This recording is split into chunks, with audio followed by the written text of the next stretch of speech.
हे हमारे अद्वैत पिता परमेश्वर, हे हमारे उद्धारकर्ता प्रभु यीशु मसीह और हे शांतिदायक पवित्र आत्मा, आज की आराधना में हम आपका स्वागत करते हैं और आपकी उपस्थिति के लिए हृदय की गहराइयों से हम आपको धन्यवाद देते हैं।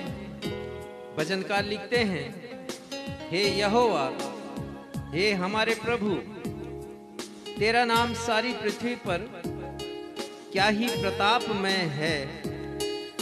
हे यहोवा, हे परमेश्वर, मैं अपने पूर्ण मन से तेरा धन्यवाद करूंगा। मैं तेरे सब आश्चर्य कर्मों का वर्णन करूंगा। मैं तेरे कारण आनंदित और प्रफुल्लित होऊंगा। हे परम प्रधान, मैं तेरे नाम का भजन गाऊंगा। तो आइए प्यारे भाइयों और बहनों, आज के इस आराधना में हम सब अपने परमेश्वर यहोवा के नाम का भजन गाएं, गीत के इन शब्दों के साथ, तेरे ही नाम की गाते हैं स्तुति, मिलकर सारे स्वर्ग में। तू है पवित्र, जो था और है और जो आने वाला है।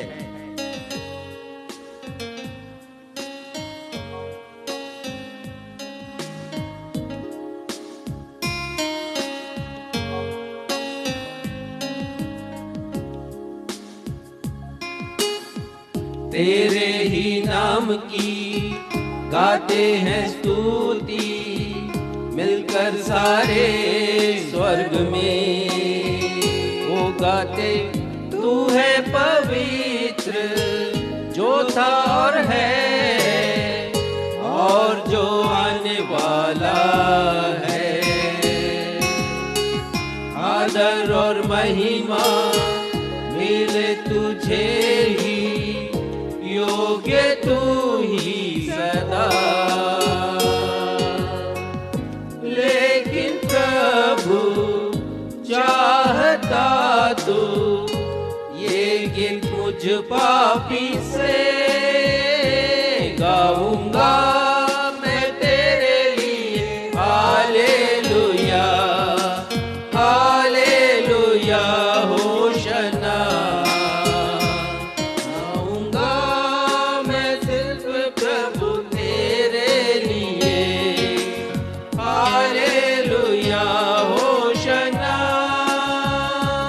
गाऊंगा मैं तेरे लिए, हालेलुया, हालेलुया, होशना।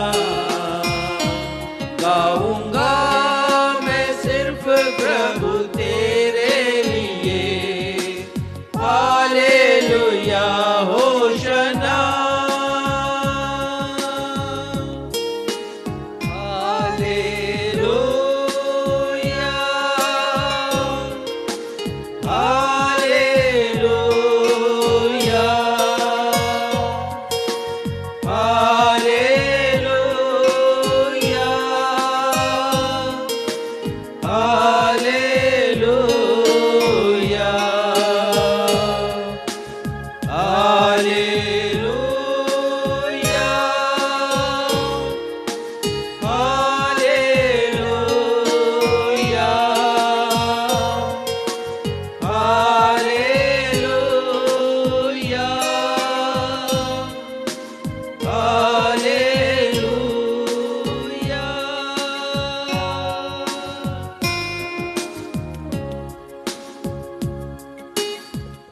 नवजीवन इवेंजलिकल चर्च की 198वीं 198 ऑन एवं ऑफलाइन आराधना में मैं क्षितिज मसीह आप सभी प्रभु भक्तों का अपने उद्धारकर्ता प्रभु यीशु मसीह के अतुलनीय एवं अद्वितीय नाम में स्वागत करता हूं एवं आप सबों को जय यीशु, यीशु सहाय, शालोम, जय मसीह की और प्रेज द लॉर्ड कहता हूं। Praise the Lord. प्रिय भाइयों और बहनों, पिछले रविवार हमने अपने उद्धारकर्ता प्रभु यीशु मसीह के पुनरुत्थान दिवस को मनाया और एक प्रेरणादायक संदेश के द्वारा यह अच्छी तरह समझ लिया कि हम में से प्रत्येक को अपने स्वयं के पुनरुत्थान के लिए तैयार रहना है। प्रभु यीशु मसीह का पुनरुत्थान संपूर्ण मानवीय इतिहास की एक परिवर्तनकारी घटना है। प्रभु यीशु मसीह का पुनरुत्थान हमारे पवित्र शास्त्र और मसीही विश्वास का केंद्रीय स्थल है। प्रभु यीशु मसीह का पुनरुत्थान हम सभी के लिए जीवंत उदाहरण है कि हमारी भी मृत्यु होगी, क्योंकि मनुष्य के लिए मृत्यु अवश्यंभावी अर्थात अटल है, परंतु मृत्यु के पश्चात अनंत जीवन भी है। और यदि हमारा विश्वास प्रभु यीशु मसीह पर है तो यह अनंत जीवन भी हम प्राप्त करेंगे। इसलिए हम सभी मसीही विश्वासियों के लिए मृत्यु पराजय का नहीं परंतु विजय का प्रतीक है। आज हमारे पास्टर साहब इसी विषय पर संदेश देंगे, अतः संदेश अवश्य ही सुनिएगा। आइए इस समय हम सब मिलकर अपने स्थानों पर खड़े होकर एक गीत गाएं और इस गीत के शब्द हैं, राजाओं का राजा है वह प्रभुओं का प्रभु है, प्रभु यीशु मसीह, प्रभु यीशु मसीह।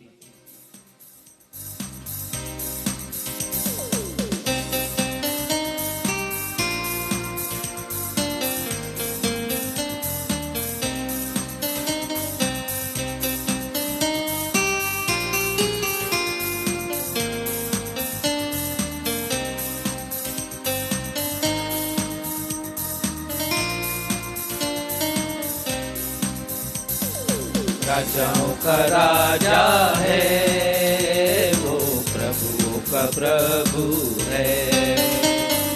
राजाओं का राजा है वो प्रभुओं का प्रभु है।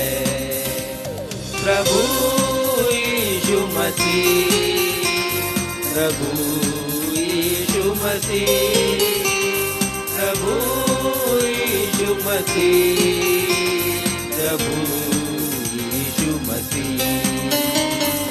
राजाओं का राजा है वो प्रभुओं का प्रभु है।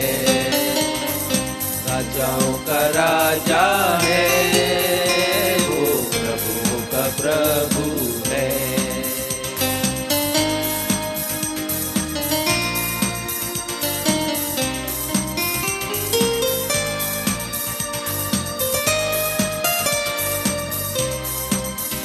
शत्रु को हरा दिया, संसार को जीत लिया, मृत्यु से पार होकर अनंत जीवन दिया।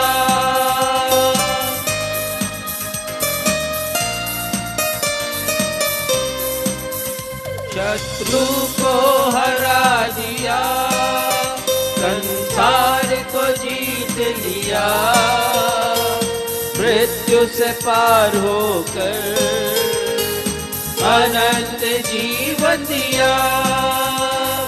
विधियों का था लेख विरोध में वो मिटा डाला। विधियों का था लेख विरोध में वो मिटा डाला।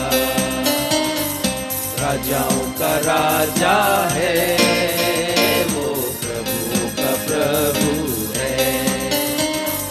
राजाओं का राजा है वो प्रभुओं का प्रभु है।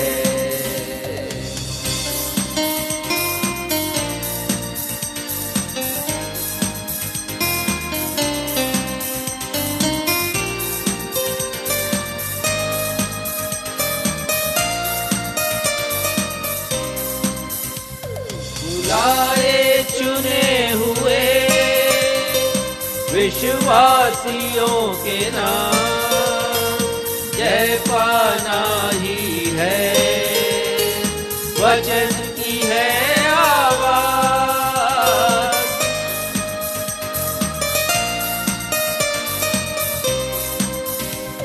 बुलाए चुने हुए विश्वासियों के नाम जय पाना ही है। वचन की है आवाज, जब तक सांस रहे करे न हम विश्राम। जब तक सांस रहे करे न हम विश्राम। राजाओं का राजा है वो, प्रभु का प्रभु है। राजाओं का राजा है वो, प्रभु का प्रभु है। प्रभु यीशु मसीह, प्रभु यीशु मसीह, प्रभु यीशु मसीह, प्रभु यीशु मसीह। राजाओं का राजा है वो, प्रभु का प्रभु है। राजाओं का राजा है वो, प्रभु का प्रभु है। वो प्रभु का प्रभु है, प्रभु का प्रभु है।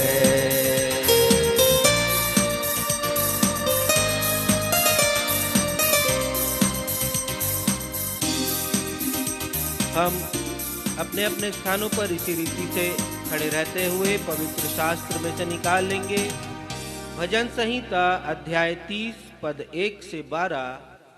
भजन संहिता अध्याय 30 पद 1 से 12 इसे हम उत्तरवादी की रीति से पढ़ लेंगे और इसे पढ़ने में अगुवाई भाई सक्षम मसीह करेंगे।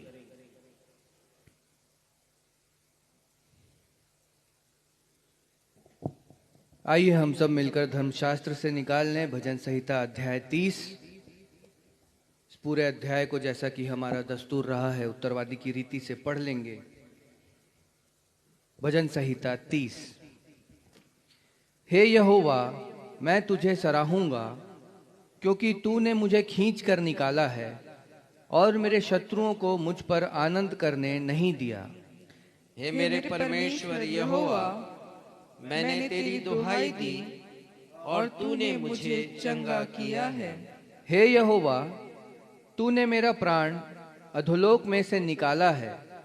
तूने मुझको जीवित रखा और कब्र में पड़ने से बचाया है।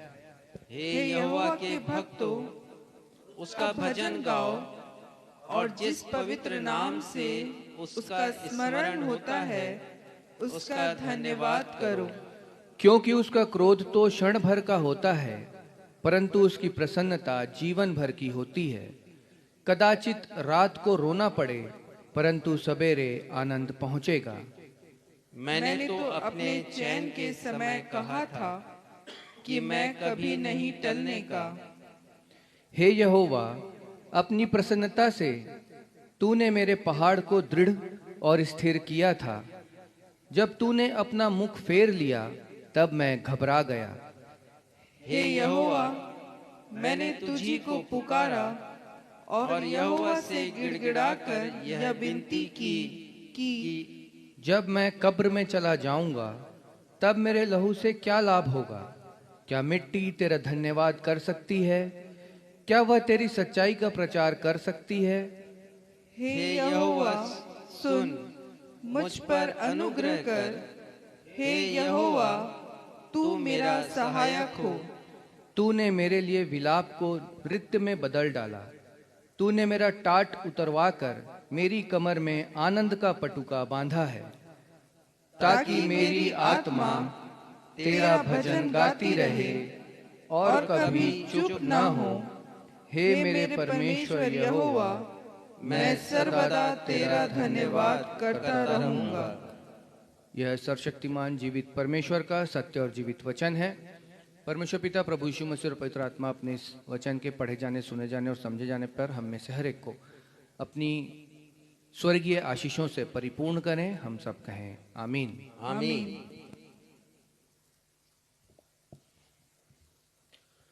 अब हमारी कलीसिया के पासबान रेवरेंड राजेश मसीह को अवसर होगा कि वे कलीसियाई सूचनाओं से हम सबों को अवगत कराएंगे।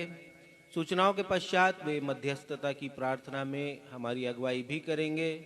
यदि हमारे दर्शकों के पास कोई प्रार्थना अनुरोध हो, निवेदन हो, या वे कोई गवाही हमारे साथ शेयर करना चाहते हैं जिससे परमेश्वर की महिमा हम सभी मिलकर करने पाए, तो वे फेसबुक के कमेंट बॉक्स पर जाकर के अपने प्रार्थना, निवेदन अथवा गवाहियों को हमारे साथ शेयर कर सकते हैं ताकि हम उनके लिए प्रार्थना कर सकें।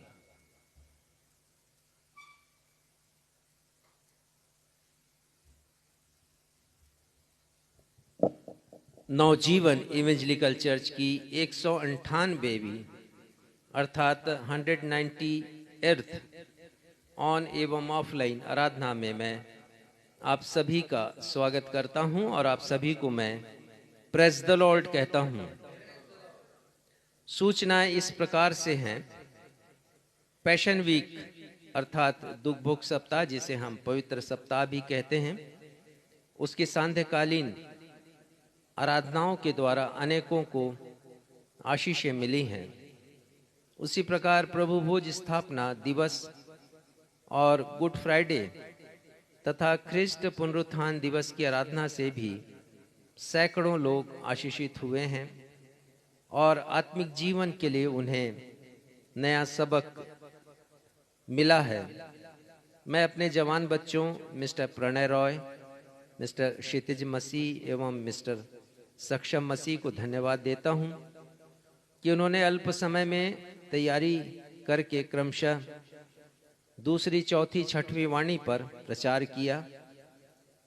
साथ ही मैं धन्यवाद देता हूं मिस्टर सक्षम को ऑर्गन पर लीड करने के लिए, पीए सिस्टम के लिए मिस्टर क्षितिज को, संचालन के लिए मिसेस आकांक्षा मसीह को। आप सभी को परमेश्वर पिता अपनी असीम आशीषों से परिपूर्ण करें और इसी प्रकार आप कलीसियाई कार्यों में सहयोग देते रहें। कृपया हमारे इस ऑनलाइन प्रसारण के विषय में अन्य भाई बहनों को भी बताएं। अभी जो प्रसारण हुआ उसके द्वारा बहुत से ऐसे लोग जो कि कलीसिया विहीन क्षेत्रों में हैं या ऐसे स्थान पर हैं अपने स्थानांतरण के कारण जहां पर कलीसिया नहीं है, सुविधा नहीं है, नौकरी के चलते भी अवसर नहीं है कि कलीसिया जा सकें। बहुत से लोगों का स्वास्थ्य ठीक नहीं रहता और कलीसिया जाने में वो असमर्थ होते हैं। ऐसे सभी लोगों के लिए हमारी ये ऑनलाइन आराधना, ऑनलाइन प्रसारण बहुत ही उपयोगी है, लाभप्रद है। आप सभी से अनुरोध है कि इसके विषय में आप अधिक से अधिक लोगों को जानकारी दें ताकि लोग हमारे इस परिश्रम से तैयार किए गए ऑनलाइन आराधना का लाभ उठा सकें। प्रार्थना अनुरोध इस प्रकार से हैं। हम अपने निर्माणाधीन नवजीवन इवेंजलिकल चर्च भिलौनी के लिए लगातार प्रार्थना करते रहें और न सिर्फ कलीसिया भवन का निर्माण हो रहा परंतु हमारे पास्टर के लिए एक पार्सनेज भवन का भी निर्माण हो रहा है। जो पास्टर हैं, पास्टर गौतम, उनका ये दायित्व है कि जो पीछे यूटिलिटी वाला जो क्षेत्र है, पीछे का जो आंगन है, उसका खर्च वो स्वयं उठा रहे हैं और हम जानते हैं कि सारे कार्यों के लिए, निर्माण कार्यों के लिए आजकल बहुत धन लगता है। हम परमेश्वर पिता से प्रार्थना करें और निरंतर करते रहें कि हमारी आवश्यकताएं पूरी हों। पास्टर गौतम, जिनकी आर्थिक स्थिति उतनी सुदृढ़ नहीं है, पर फिर भी उन्होंने इस कार्य को सहर्ष स्वीकार किया है कि वो अपने लिए कुछ निर्माण कार्य करें। तो इन दोनों स्थानों पर परमेश्वर पिता की आशीष से हर एक घटी पूरी की जाए और जो आर्थिक आवश्यकताएं हैं वो आर्थिक आवश्यकताएं हमें समय समय पर मिले ताकि हम इस कलीसिया भवन के निर्माण का कार्य और पार्सनेज भवन के निर्माण के कार्य को पूरा कर सकें।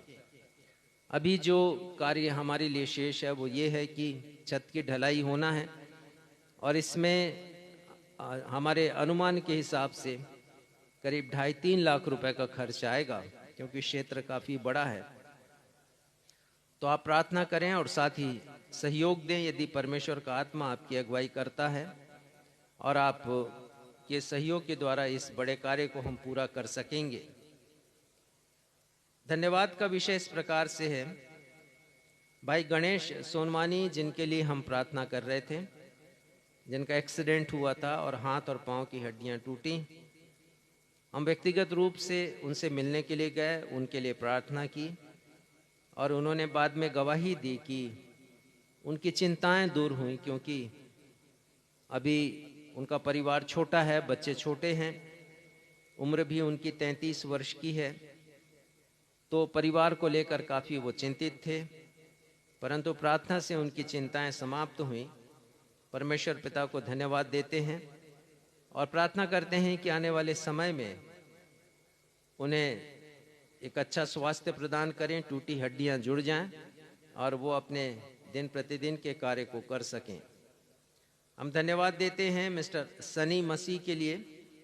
उनका बपतिस्मा हुआ पिछले समय और उन्होंने इस आशीष को प्राप्त कर अपनी धन्यवादी भेंट अर्पित की है। परमेश्वर पिता उन्हें अपनी आशीषों से परिपूर्ण करे और जीवन के हर कदम पर उनके साथ वो बने रहें। आइए इन सारे विषयों को परमेश्वर पिता के सिंहासन के समक्ष रखें, हम प्रार्थना करें। हे हमारे परमेश्वर पिता, हम आपके समीप आते हैं। आराधना के इस वक्त आपको आपकी उपस्थिति के लिए हृदय की गहराइयों से धन्यवाद देते हुए,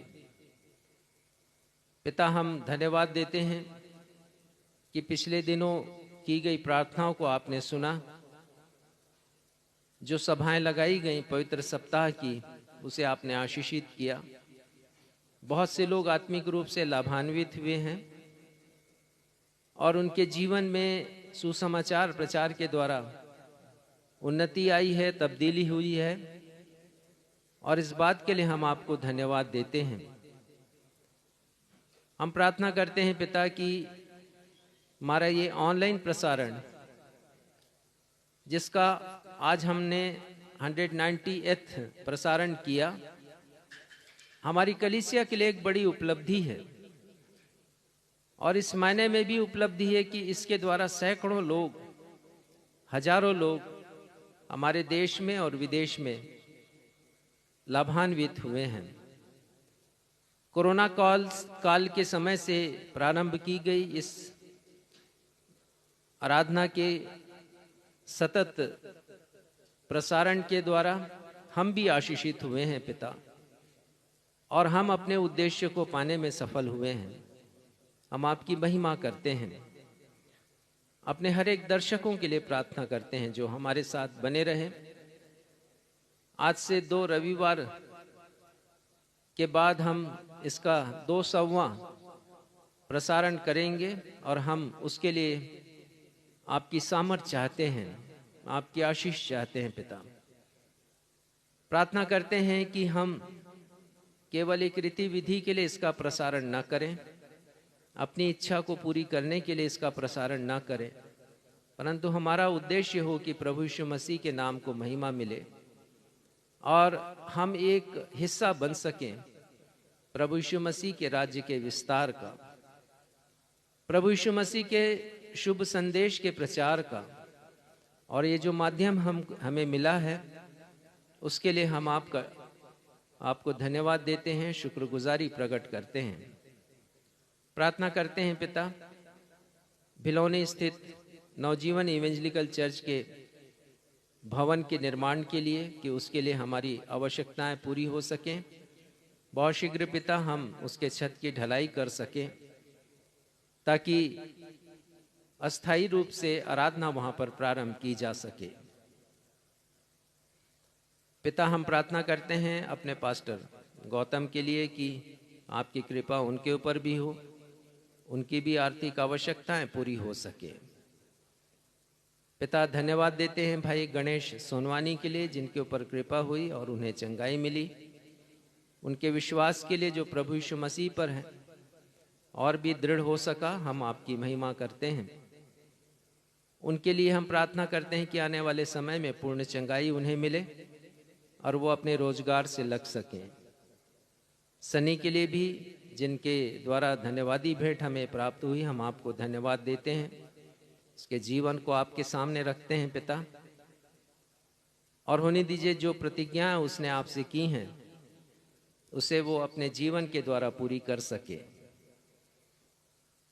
पिता, आगे की आराधना को हम आपके सामर्थी हाथों में सौंपते हैं। आज जो गीत गाए जाने वाले हैं, वचन पढ़ा जाने वाला है और वचन से प्रचार किया जाने वाला है पिता, उसके द्वारा केवल और केवल आपके बेटे प्रभु यीशु मसीह के नाम की महिमा मिल सके। हम धन्यवाद देते हैं पिता कि हम इन दिनों पुनरुत्थान पर्व के आनंद में हैं और इस समय हम पुनरुत्थान से प्राप्त आशीषों के ऊपर विचार करेंगे। और आज जो विषय हमारे लिए यही है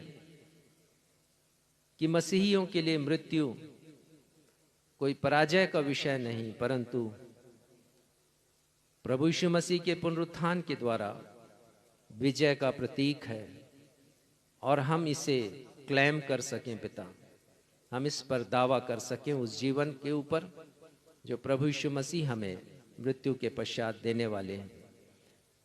आगे की आराधना को आपके सामर्थी हाथों में सौंपते हुए अपनी इस प्रार्थना को आपके बेटे हमारे मुक्तिदाता प्रभु यीशु मसीह के नाम से मांग लेते हैं, जिन्होंने ये प्रार्थना करना हमें सिखाया।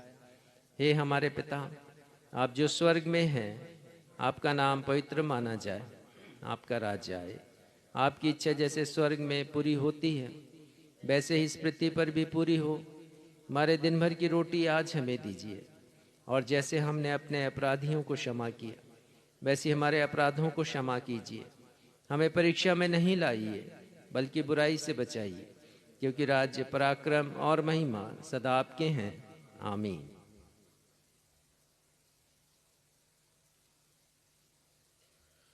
अब हम सभी के लिए अवसर होगा जब हम अपनी भेंटों एवं धन्यवादी भेंटों को अर्पित करने के द्वारा परमेश्वर पिता को महिमा प्रदान करेंगे।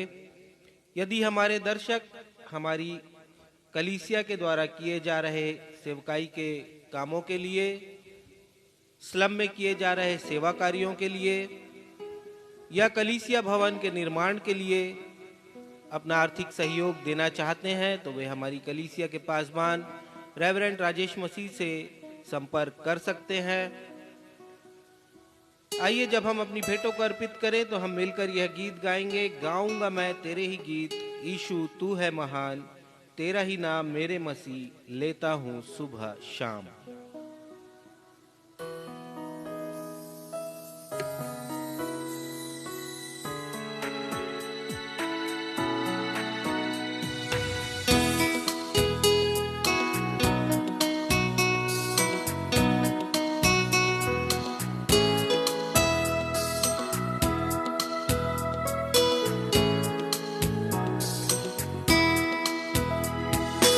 गाऊंगा मैं तेरे ही गीत, यीशु तू है महान, तेरा ही नाम मेरे मसीह देता हूँ सुबह और शाम।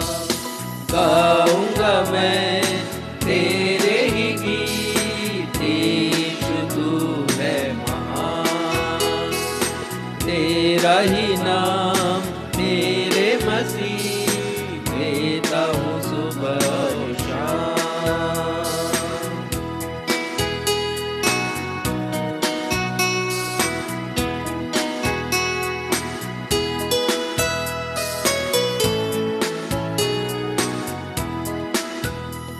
जब मैं गुनाहों में पड़ा, तेरे प्रेम से मैं दूर था, तेरे सन्मुख आने के लायक मैं कदापि योग्य न था।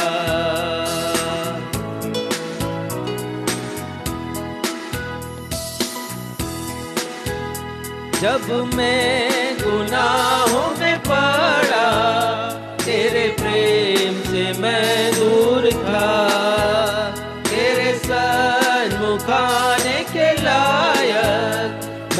कदापि योग्य न था, पर तू ही ने सहारा बना अपने पास मुझे बुलाया। इसलिए मसीह होठों से मैं स्तुति तेरी करूँगा, गाऊँगा मैं तेरे ही गीत। यीशु तू है महान, तेरा ही नाम मेरे मसीह लेता हूँ सुबह और शाम। गाऊँगा मैं तेरे ही गीत। यीशु तू है महान, तेरा ही नाम मेरे मसीह लेता हूँ सुबह और शाम। भेंटों के लिए धन्यवाद की प्रार्थना में अगुवाई श्रीमती पुष्पांजलि थॉमसन करेंगी।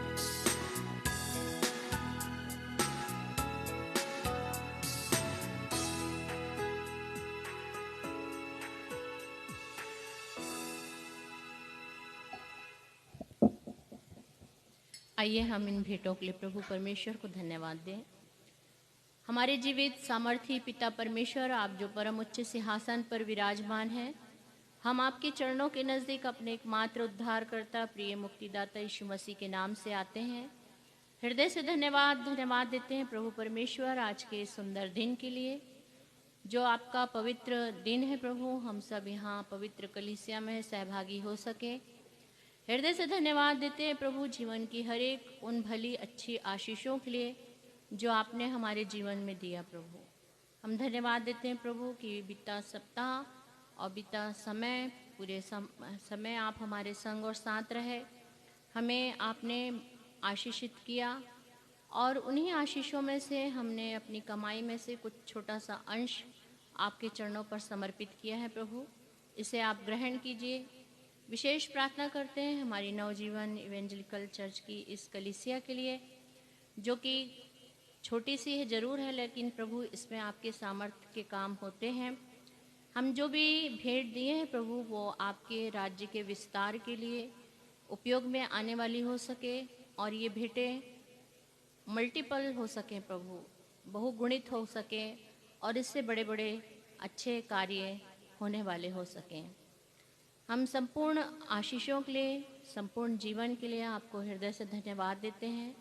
आगे की जो भी आराधना है प्रभु, उसमें जब हम सहभागी होते हैं, आपकी उत्तम आशीषों को हम पा सके।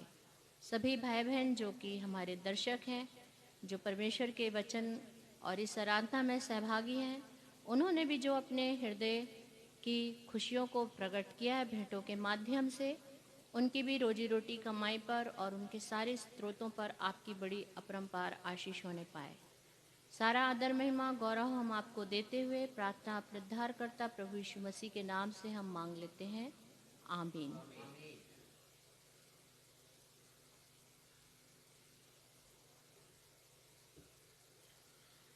पवित्र शास्त्र बाइबल से पाठों के पठन का अवसर होगा। पहला पाठ जो पुराने नियम से लिया गया है, अय्यूब की पुस्तक अध्याय 14 पद 7 से 10 एवं पद 14।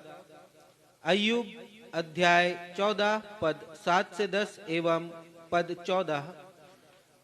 दूसरा पाठ जो नए नियम से लिया गया है, फिलिपियों की पत्री अध्याय 3 पद 20 एवं पद 21। पुराने नियम से जो पाठ पढ़ा जाएगा उसे पढ़ने में अगुवाई बहन आकांक्षा मसीह करेंगी अय्यूब की पुस्तक से, और नए नियम से जो पाठ पढ़ा जाएगा फिलिपियों की पत्री से, उसे पढ़ने में अगुवाई श्रीमती बीना मसीह करेंगी। सबों को जय मसीह की। मैं आप लोगों के सामने पढ़ लूंगी पुराने नियम से अय्यूब अध्याय 14 पद 7 से 10 एवं पद 14। वृक्ष के लिए तो आशा रहती है कि चाहे वह काट डाला भी जाए तो भी फिर पनपेगा और उससे नम्र नम्र डालियां निकलती ही रहेंगी। चाहे उसकी जड़ भूमि में पुरानी भी हो जाए और उसका ठूंठ मिट्टी में सूख भी जाए, तो भी वर्षा की गंध पाकर वह फिर पनपेगा और पौधे के समान उससे शाखाएं फूटेंगी। परंतु मनुष्य मर जाता और पड़ा रहता है, जब उसका प्राण छूट गया तब वह कहाँ रहा। पद 14, यदि मनुष्य मर जाए तो क्या वह फिर जीवित होगा? जब तक मेरा छुटकारा ना होता तब तक मैं अपनी कठिन सेवा के सारे दिन आशा लगाए रहता। परमेश्वर अपने पढ़े हुए वचन पर आशीष दे। हम सब कहें आमीन।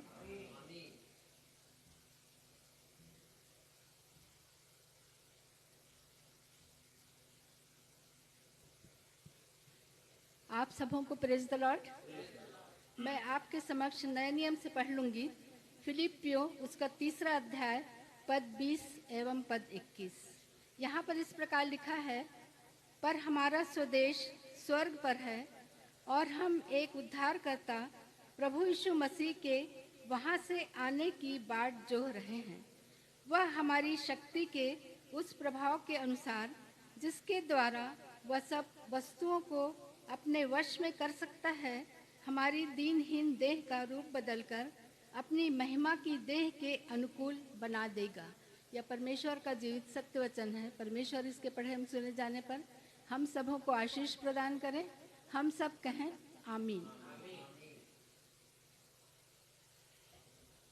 सुसमाचार पाठ के आधार में हम सभी अपने अपने स्थानों पर खड़े हो जाएंगे। आज का सुसमाचार का पाठ जो लिया गया है लूका रचित सुसमाचार अध्याय 20 पद 27 से पद 40 तक। लूका अध्याय 20 पद 27 से पद 40 तक, और इसे पढ़ने में अगुवाई हमारी कलीसिया के पासवान रेवरेंड राजेश मसीह करेंगे।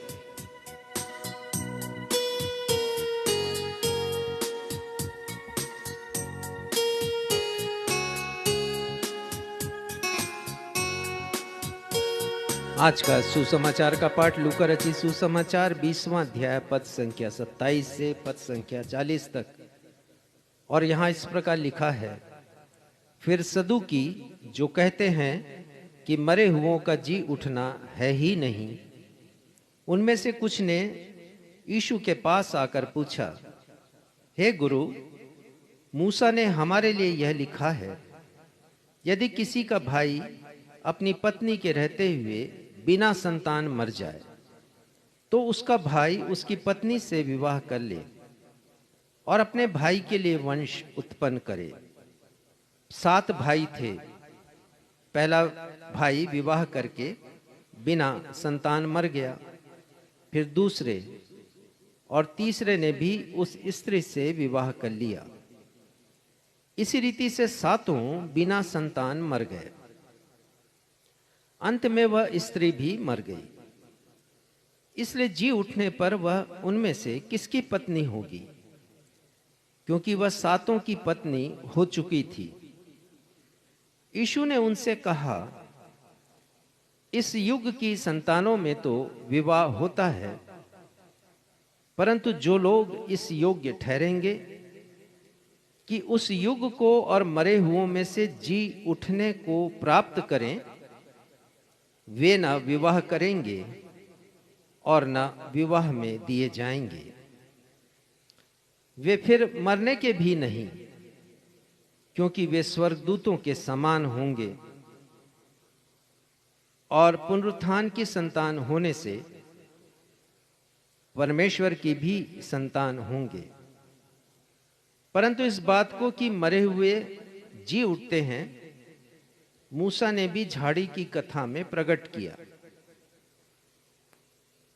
कि वह प्रभु को अब्राहम का परमेश्वर और इसहाक का परमेश्वर और याकूब का परमेश्वर कहता है।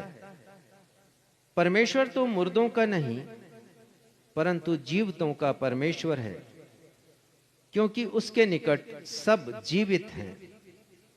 तब यह सुनकर शास्त्रियों में से कुछ ने कहा, हे गुरु, तूने अच्छा कहा है।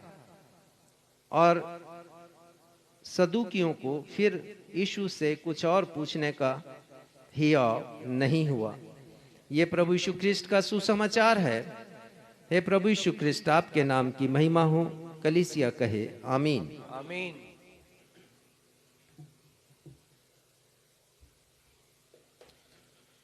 अब हम सभी के लिए यह सुनहरा अवसर होगा जब हम अपने परमेश्वर पिता के जीवित कलाम से सप्ताह भर की आत्मिक ऊर्जा को प्राप्त करने के लिए प्रभु के सेवक, प्रभु के दास और प्रभु के संदेशवाहक रेवरेंड राजेश मसीह से संदेश को सुन सकेंगे।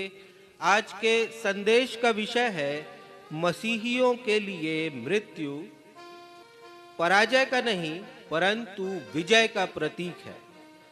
Death is not a defeat but a symbol of victory for Christians. परंतु इससे पहले कि हम संदेश को सुने, हम संदेश में जाएं, हम सभी अपने मनों को तैयार करने के लिए संदेश से ताल्लुक रखता हुआ एक गीत मिलकर गा लेंगे।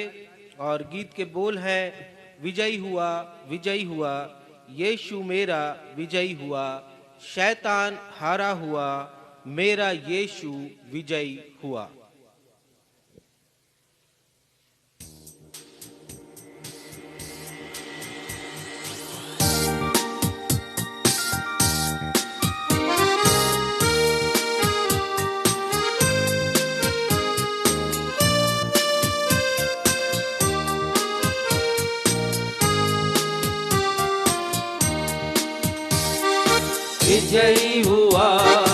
विजयी हुआ यीशु मेरा विजयी हुआ, विजयी हुआ यीशु मेरा विजयी हुआ, शैतान हारा हुआ, मेरा यीशु विजयी हुआ, शैतान हारा हुआ, यीशु विजयी हुआ, विजयी हुआ यीशु मेरा विजयी हुआ।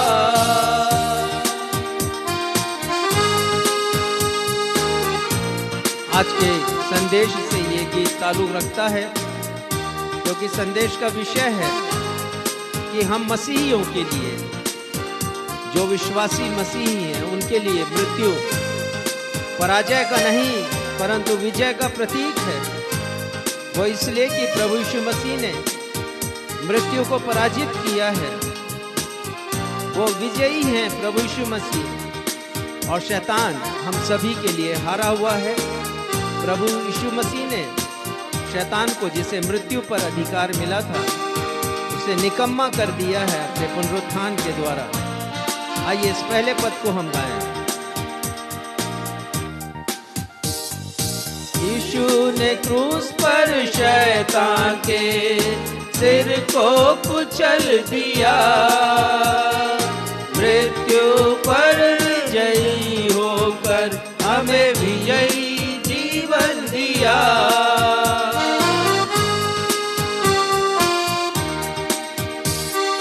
यीशु ने क्रूस पर शैतान के सिर को कुचल दिया, मृत्यु पर विजयी होकर हमें विजयी जीवन दिया। हालेलुया हालेलुया यीशु मेरा विजयी हुआ, हालेलुया हालेलुया यीशु मेरा विजयी हुआ, शैतान हारा हुआ, मेरा यीशु विजयी हुआ,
पिछले रविवार हमने अपने उद्धारकर्ता प्रभु यीशु मसीह के पुनरुत्थान दिवस को मनाया।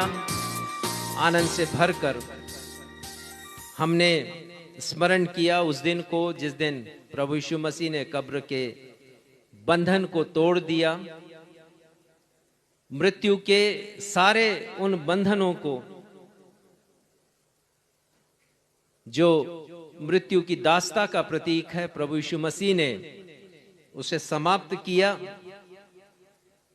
जिस कब्र में उन्हें रखा गया था उसका पत्थर भी प्रभु यीशु मसीह को कैद नहीं रख सका। उनका पुनरुत्थान हुआ। हमने बहुत सी बातों को सीखा, कुछ बातों को हम पुनः स्मरण करेंगे क्योंकि हम इन दिनों पुनरुत्थान उत्सव पर हैं और हम चाहते हैं कि इस विषय को हम केवल ईस्टर तक सीमित ना रखें, परंतु उसके आगे भी हम इस पर विचार करें क्योंकि प्रभु यीशु मसीह का पुनरुत्थान हमारे विश्वास का केंद्रीय हिस्सा है। प्रभु यीशु मसीह का पुनरुत्थान हमारे वचन की खुशबू है। प्रभु यीशु मसीह का पुनरुत्थान परमेश्वर के वचन की चमक है और इस खुशबू को कभी फीकी नहीं होना चाहिए और ना ही चमक को कभी धूमिल होना चाहिए। तो हम स्मरण करेंगे पुनरुत्थान को, आज कुछ और बातों को देखेंगे। हमने देखा था कि प्रभु यीशु मसीह ने अपनी मृत्यु के बहुत पहले ही अपने शिष्यों से 3 बार, एक बार नहीं, 2 बार नहीं, 3 बार 3 बातों के द्वारा एक भविष्यवाणी की थी। मत्ती 16-21, 17 अध्याय का 21-22 पद और 19 अध्याय का 18-19 पद हम पहले ही पढ़ चुके हैं, आज नहीं पढ़ेंगे। परंतु इन 3 पदों के द्वारा प्रभु यीशु मसीह ने 3 बातें कही थी। से लिखना चाहें तो लिख लें। मत्ती 16-21, मत्ती 17-21 और 22 पद, मत्ती 19, 18 और 19 पद। 3 बातें प्रभु यीशु मसीह ने अपने शिष्यों से बड़ी खुलकर की थी। पहली बात कि वे पकड़वाए जाएंगे, दूसरी बात उन्होंने कहा वो दुख उठाएंगे, क्रूस पर चढ़ाए जाएंगे और मारे जाएंगे, अर्थात मृत्यु की बात उन्होंने कही। और तीसरी बात उन्होंने कही कि तीसरे दिन वो फिर से जीवित हो जाएंगे, जी उठेंगे। परंतु हम देखते हैं कि प्रभु यीशु मसीह के शिष्यों ने प्रभु यीशु मसीह के इस महत्वपूर्ण कथन पर कोई भरोसा नहीं किया और ना ही उन महिलाओं ने जो उनके साथ रहा करती थी उनकी मिशनरी यात्राओं में। ये ठीक ऐसे ही है जैसे आज भी अनेक मसीही प्रभु यीशु मसीह के पुनरुत्थान की सामर्थ पर यकीन नहीं करते। बोलने के लिए बोल तो देते हैं कि प्रभु यीशु मसीह मृतकों में से जी उठे, लेकिन वो जीवित यीशु उनके जीवन में दिखाई नहीं देता, उनके बातों में, उनके व्यवहार और उनके आचरण में दिखाई नहीं देता। और प्रभु यीशु मसीह चाहते हैं कि ये पुनरुत्थान की खुशबू हमारे जीवन में आए और ये महक दूसरों तक पहुंचे। पुनरुत्थान का विषय बड़े आनंद का विषय है। हम इसे किसी खास दिन तक सीमित करके ना रखें। मरकुस के 16वें अध्याय पर हमने मनन किया था पिछले रविवार को, और हमने देखा था कि शिष्यों का नजरिया क्या हुआ प्रभु यीशु मसीह के मृत्यु के बाद, कैसा था उनका नजरिया और उनके साथ जो अन्य साथी थे और उन महिलाओं का भी नजरिया कैसा था। विश्वास से बहुत दूर, यकीन ही नहीं था कि प्रभु यीशु मसीह जीवित होंगे। कभी सोचा भी नहीं उन्होंने इसके बारे में कि वो जो कर रहे हैं उसका तालमेल प्रभु यीशु मसीह के पुनरुत्थान से है या नहीं। पहला पद पढ़िएगा, मरकुस 16:1। प्रभु यीशु के कथनानुसार उनका पुनरुत्थान तो हो गया, परंतु प्रभु यीशु मसीह के शिष्यों और उनका अनुगमन करने वाली महिलाओं के हृदय में प्रभु यीशु मसीह की मृत्यु का कीड़ा नहीं मरा था। इसका मतलब यह है कि वो समझ ही नहीं पा रहे थे कि यीशु मसीह वास्तव में जी उठे हैं। वो तो सोच रहे थे कि जो मर गया सो मर गया, और जो मर गया वो फिर से कैसे जीवित होगा। पढ़िएगा, मरकुस 16:1। जब सब्त का दिन बीत गया तो मरियम मगदलिनी और याकूब की माता मरियम और सलोमी ने सुगंध वस्तुएं मोल ली कि आकर उस पर मले। हाँ, ये महिलाएं प्रभु यीशु मसीह की देह पर मलने के लिए सुगंधित द्रव्य लेकर आई थी। पिछले रविवार हमने विस्तार से इसके ऊपर चर्चा की थी। यीशु ने तो 3 बार कह दिया था उनसे कि मैं तीसरे दिन जीवित होऊंगा, लेकिन प्रभु ये इनके मन में यही था कि वो तो मर चुके हैं और ये सुगंधित द्रव्य ले चलो, तीसरा दिन है, उनकी देह के ऊपर हम मलेंगे ताकि अनेक वर्षों तक वो सुरक्षित रहे। यकीन ही नहीं था कि यीशु मसीह जीवित होंगे। और उसके बाद 6वां पद क्या होता है देखिएगा, क्या लिखा है वहां पर। उसने उनसे कहा, चकित मत हो, तुम यीशु नासरी को जो क्रूस पर चढ़ाया गया था ढूंढती हो। वह जी उठा है, यहाँ नहीं है, देखो यही वह स्थान है। हाँ, वो स्वर्गदूत हैं वहां पर, और उनकी मुलाकात उन महिलाओं से होती क्योंकि वो यीशु को ढूंढ रही थी। और उनसे वो कहते हैं, महिलाओं से स्वर्गदूत कहते हैं, तुम जिस यीशु को ढूंढ रही हो वो यहाँ नहीं है, वो तो जीवित हो गए हैं। हमारे भी जीवन में कभी कभी वो पुनरुत्थित यीशु दिखाई नहीं देता। यीशु जीवित हो गए हैं और ये महिलाएं ढूंढ रही हैं कि उनकी देह आखिर गई तो गई कहां। और ऐसा ही व्यवहार बहुत से लोगों के जीवन में आज भी हम देखते हैं, जो कब्रिस्तान की सैर करने जाते हैं और ईस्टर के दिन वो कब्रिस्तान में फूल लेकर जाते हैं, अगरबत्ती लेकर जाते हैं, मोमबत्ती लेकर जाते हैं, अपने मृतक प्रियजन के लिए वो कुछ संवेदना प्रकट करने के लिए जाते हैं। लेकिन परमेश्वर का तो वचन कह रहा है, जिसको ढूंढते हैं वो वहां पर है ही नहीं। ठीक ऐसा ही व्यवहार जैसा उन महिलाओं का था प्रभु यीशु मसीह के प्रति, आज हमारा भी व्यवहार आचरण ऐसा ही नजर आता है। उसके बाद 7वां पद पढ़िएगा, मरकुस 16 का 7वां, उसका प्रथम हिस्सा। परंतु तुम जाओ और उसके चेलों और पतरस से कहो। हाँ, वो कहते हैं कि तुम जाओ यहां से, कब्रिस्तान से। लेकिन हम देखते हैं कि हमने एक परंपरा बना ली है ईस्टर के दिन कब्रिस्तान जाने की या अन्य मौकों पर कब्रिस्तान जाने की।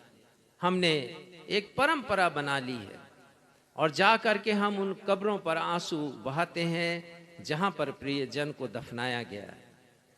पर परमेश्वर का वचन कहता है कि तुम जाओ यहां से, और जाकर तुम्हें क्या करना है। आगे क्या लिखा है इसी पद के दूसरे हिस्से में, पतरस से कहो कि वह तुमसे पहले गलील को जाएगा। पतरस से कहो, क्या कहो कि यीशु जीवित है, जीवित है। वो पुनरुत्थान की शक्ति प्रभु यीशु मसीह ने मुझे और आपको भी दी है, और हमें इसका प्रदर्शन करना है। हमें बताना है संसार में जाकर कि यीशु मेरा जीवित है, और हम मृतकों के पीछे ना पड़े, क्योंकि वो वहां पर है ही नहीं। विस्तार से हमने इसके ऊपर चर्चा की थी। लेकिन हुआ क्या, स्वर्गदूत ने तो कहा तुम जाओ यहां से और कहो, प्रचार करो जाकर यीशु के जीवित होने का। लेकिन 8वें पद में क्या लिखा है, और वे निकलकर कब्र से भाग गई। वो तो भाग गई हैं, वो तो कप कपा रही हैं, वो घबरा गई हैं, घबराहट से घिर गई हैं वो। प्रभु यीशु मसीह का पुनरुत्थान, जैसा मैंने बताया, हमारे सुसमाचार का केंद्रीय हिस्सा है। वो खुशबू है, सुसमाचार का निचोड़ है, वो सार है वो। लेकिन हमारा नजरिया कैसा होता है? ठीक ऐसे ही जैसे यीशु के शिष्य लोगों का था और उन महिलाओं का था जो कब्र पर पहुंची थी, प्रभु यीशु मसीह के कब्र पर। मैंने एक लड़के के बारे में पढ़ा, और वो मिशन हॉस्टल का लड़का, मिशन हॉस्टल में रह करके वो पढ़ाई करता था। और एक बार मिशन हॉस्टल के निरीक्षण के लिए एक अधिकारी वहां पर आए और उन्होंने देखा कि हॉल में यीशु मसीह की एक तस्वीर है, और उसी समय वो लड़का वहां से गुजर रहा था। तो उस अधिकारी ने उसको बुला लिया, पूछा सिर्फ उसका ज्ञान जानने के लिए कि वो कितना जानता है यीशु मसीह के बारे में। उन्होंने पूछा ये किसकी तस्वीर है? उसने कहा ये मेरे प्रभु यीशु मसीह की तस्वीर है, और तुम इसके विषय में क्या जानते हो? और उसने बताना शुरू किया प्रभु यीशु मसीह के जन्म से लेकर के प्रभु यीशु मसीह के सेवकाई के बारे में, आश्चर्य कर्मों के बारे में। वो बच्चा मिडिल स्कूल का रहा होगा, और वो बताने लगा कि उनकी शिक्षाएं कैसी, कितनी उत्तम शिक्षाएं उन्होंने दी हैं, दृष्टांतों के बारे में बताया। और उसने बताया कि ये जो यीशु मसीह हैं क्रूस पर, वो लटके हुए हैं, इस कारण से लोगों ने उनको क्रूस पर चढ़ाया है। वो तो निर्दोष थे। और वो जो ऑफिसर है उस बच्चे के ज्ञान को देख करके, सुन करके वो बहुत आश्चर्यचकित हो गए। उन्होंने बच्चे को बुलाया और शाबाशी दी और कहा परमेश्वर तुम्हें बहुत आशीष दे। और वो अधिकारी वहां से जाने लगे। तो उस लड़के ने बोला कि सर जरा रुकिए, आपने इस समाचार का केंद्रीय हिस्सा तो सुना ही नहीं। वो स्तब्ध हो गए। अधिकारी पूछे वो क्या है? और वो लड़का कहने लगा कि प्रभु यीशु मसीह की मृत्यु तो हुई है, लेकिन तीसरे दिन उनका पुनरुत्थान हुआ है। वो जीवित हुए हैं, वो शहीद नहीं है, उनका नाम मृतकों में नहीं है, वो जिंदा खुदावंद हैं, वो जीवित प्रभु यीशु मसीह हैं। तो प्रभु यीशु मसीह जीवित हैं, लेकिन जीवित प्रभु यीशु मसीह क्या हमारे जीवन में दिखाई देते हैं? और ये सोचने की बात है। प्रभु यीशु मसीह के शिष्यों का भी बहुत बुरा हाल था। प्रभु यीशु मसीह के शिष्यों का पढ़िएगा आगे 10वां पद। उसने जाकर यीशु के साथियों को जो शौक में डूबे हुए थे और रो रहे थे समाचार दिया। हाँ, चश्मदीद गवाह है वहां पर मरियम मगदलीनी, और वो कह रही है कि मैं साक्षी हूं, मैंने देखा है यीशु मसीह को, उन्होंने मुझसे मुलाकात की है, उन्होंने कहा कि जाके मेरे साथियों को बताओ। लेकिन साथी लोगों ने प्रतीति नहीं की, शिष्यों ने प्रतीति नहीं की है। लिखा वो तो शोक में डूबे हुए थे।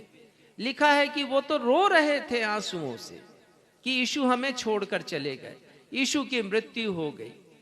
बड़ा अफसोस उनको था। तो उनको विश्वास ही नहीं था कि यीशु मसीह का पुनरुत्थान हुआ है। और आज हमारे भी कथनी और करनी में बड़ा फर्क नजर आता है। हम रविवार को कलीसिया भवन में आते हैं और अपने विश्वास का अंगीकार करते हैं, और उस अंगीकार में ये बात भी है कि यीशु मसीह मारे गए, गाड़े गए और तीसरे दिन जी उठे। लेकिन ये जीवित यीशु हमारे जीवन में दिखाई नहीं देता,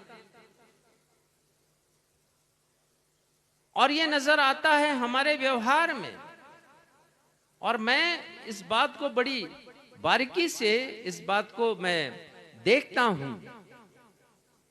हूं तब जब किसी की मृत्यु का समाचार सोशल मीडिया में आता है, व्हाट्सएप मैसेंजर में तो या फेसबुक में, तो लोग लिखना शुरू कर देते, मसीही लोग, RIP, रेस्ट इन पीस। और इसके ऊपर मैंने चर्चा की थी पिछली बार भी। क्या हमारा विश्वास यहीं तक सीमित है? क्या हमने परमेश्वर के वचन को यहीं तक जाना है? और यदि नहीं जाना है हमने, तो हमें जानने की आवश्यकता है। मरकुस का ही निकालिए 12वां अध्याय, उसका 24वां पद आप पढ़िएगा। मरकुस का 12 अध्याय 24वां पद।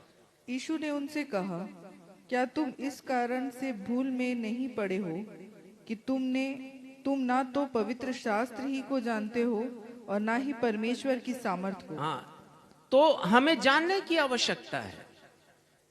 प्रभु यीशु मसीह ने कहा कि तुम ना पवित्र शास्त्र को जानते हो, ना परमेश्वर की सामर्थ को जानते हो, तुम बड़ी भूल में पड़े हो। और आज हम भी भूल में पड़े हुए हैं, हमारे लोग पड़े हुए हैं। यदि उस पुनरुत्थित यीशु को हमने अपने जीवन में नहीं जीवित रखा है, तो बहुत सा काम हम कुछ ऐसा करते हैं जो हमारे इस विश्वास को प्रकट नहीं करता। हमारी कथनी और करनी में बड़ा फर्क होता है। और मैं देखता हूं कि बहुत से लोग तो अपने प्रियजन की मृत्यु पर 40वां भी मनाते हैं, बड़े भोज का आयोजन करते हैं। वचन को पढ़ने की आवश्यकता है, परमेश्वर की सामर्थ को जानने की आवश्यकता है। और यदि कोई ऐसा करता है तो बड़ी भूल में है। यदि कोई RIP लिखता है तो बड़ी भूल में है। यदि कोई मृत आत्मा की शांति के लिए प्रार्थना करता है तो बड़ी भूल में है। और यदि हम कब्र पक्की करते हैं तो हम बड़ी भूल में हैं। हमें सुसमाचार को फिर से पढ़ने की आवश्यकता है। एक छोटा बच्चा था, उसके पिता की मृत्यु तब हो गई जब वो गोद में ही था। जब वो बड़ा हुआ तो अपने दोस्तों के पिता को उसने देखा तो अपनी माँ से पूछा, माँ मेरे पापा कहाँ हैं? और माँ ने कहा कि बेटा तुम्हारे पापा यीशु पापा के पास हैं, वो स्वर्ग में हैं। और फिर ईस्टर आया और वो कब्रिस्तान चली गई। और ऐसा हर वर्ष वो करती थी। एक बार उस बच्चे ने पूछ लिया अपनी माँ से कि माँ, एक और आप कहती हैं कि पापा स्वर्ग में हैं, यीशु पापा के पास हैं, और दूसरी ओर आप कब्रिस्तान किससे मिलने के लिए जाती हैं? कौन है वहां पर? और तब उसकी मां को समझ में आया कि उसके कथनी और करनी में बड़ा फर्क है। और उसकी आंखों को परमेश्वर ने खोला और वचन को उसने समझाया। ठीक ऐसे ही जैसे शिष्यों की आंखें खुली पवित्र आत्मा के आगमन के पश्चात, और उन्होंने पुनरुत्थान के विषय पर इतना प्रचार किया जितना यीशु के जन्म के बारे में आप नहीं पढ़ेंगे पत्रियों में। प्रभु यीशु मसीह का पुनरुत्थान हमारे लिए बड़ा महत्वपूर्ण है, हमारे मसीही विश्वास को प्रकट करने के लिए बड़ा महत्वपूर्ण है। यह तो हुई प्रभु यीशु मसीह के पुनरुत्थान दिवस की बात। पर आज के दिन भी एक घटना हुई, 8वें दिन, आज के ही दिन, और हम उसकी ओर आएंगे। यूहन्ना 20 और उसका 24वां पद पढ़िएगा। हमें यह जानना आवश्यक है कि आज कौन सी घटना घटी थी। यूहन्ना 20 उसका 24वां पद पढ़िएगा। परंतु 12 में से एक अर्थात थोमा, जो दिदुमुस कहलाता है, जब यीशु आया तो उनके साथ न था।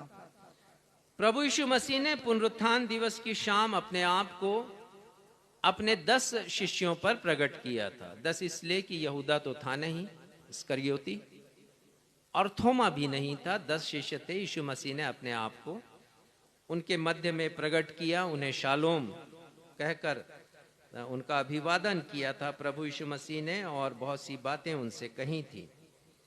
और थोमा वहां पर नहीं था। आप 25वां पद पढ़िएगा, उसका पहला हिस्सा। जब अन्य चेले उससे कहने लगे, हमने प्रभु को देखा है। हाँ, तो अन्य शिष्यों ने उससे बातचीत की जब थोमा से उनकी मुलाकात हुई, और उन्होंने बोला कि भाई थॉमस, हमने तो प्रभु यीशु मसीह से मुलाकात की है, हमने तो उसको देखा है, प्रभु यीशु मसीह को। और उसका जवाब क्या था? आगे पढ़िए। तब उसने उनसे कहा, जब तक मैं उसके हाथों में कीलों के छेद न देख लूं और कीलों के छेदों में अपनी उंगली न डाल लूं और उसके पंजर में अपना हाथ न डाल लूं, तब तक मैं विश्वास नहीं हाँ, करूंगा। उसे प्रमाण चाहिए था। तुम्हारी बातों पर मुझे यकीन नहीं, मैं तो उस यीशु को देखना चाहता हूं, मैं उनके घाव को देखना चाहता हूं, और हाथों में जो कीलें ठोकी गई हैं और जो छिद्र हुआ है उसमें उंगली डालकर मैं परीक्षण करना चाहता हूं।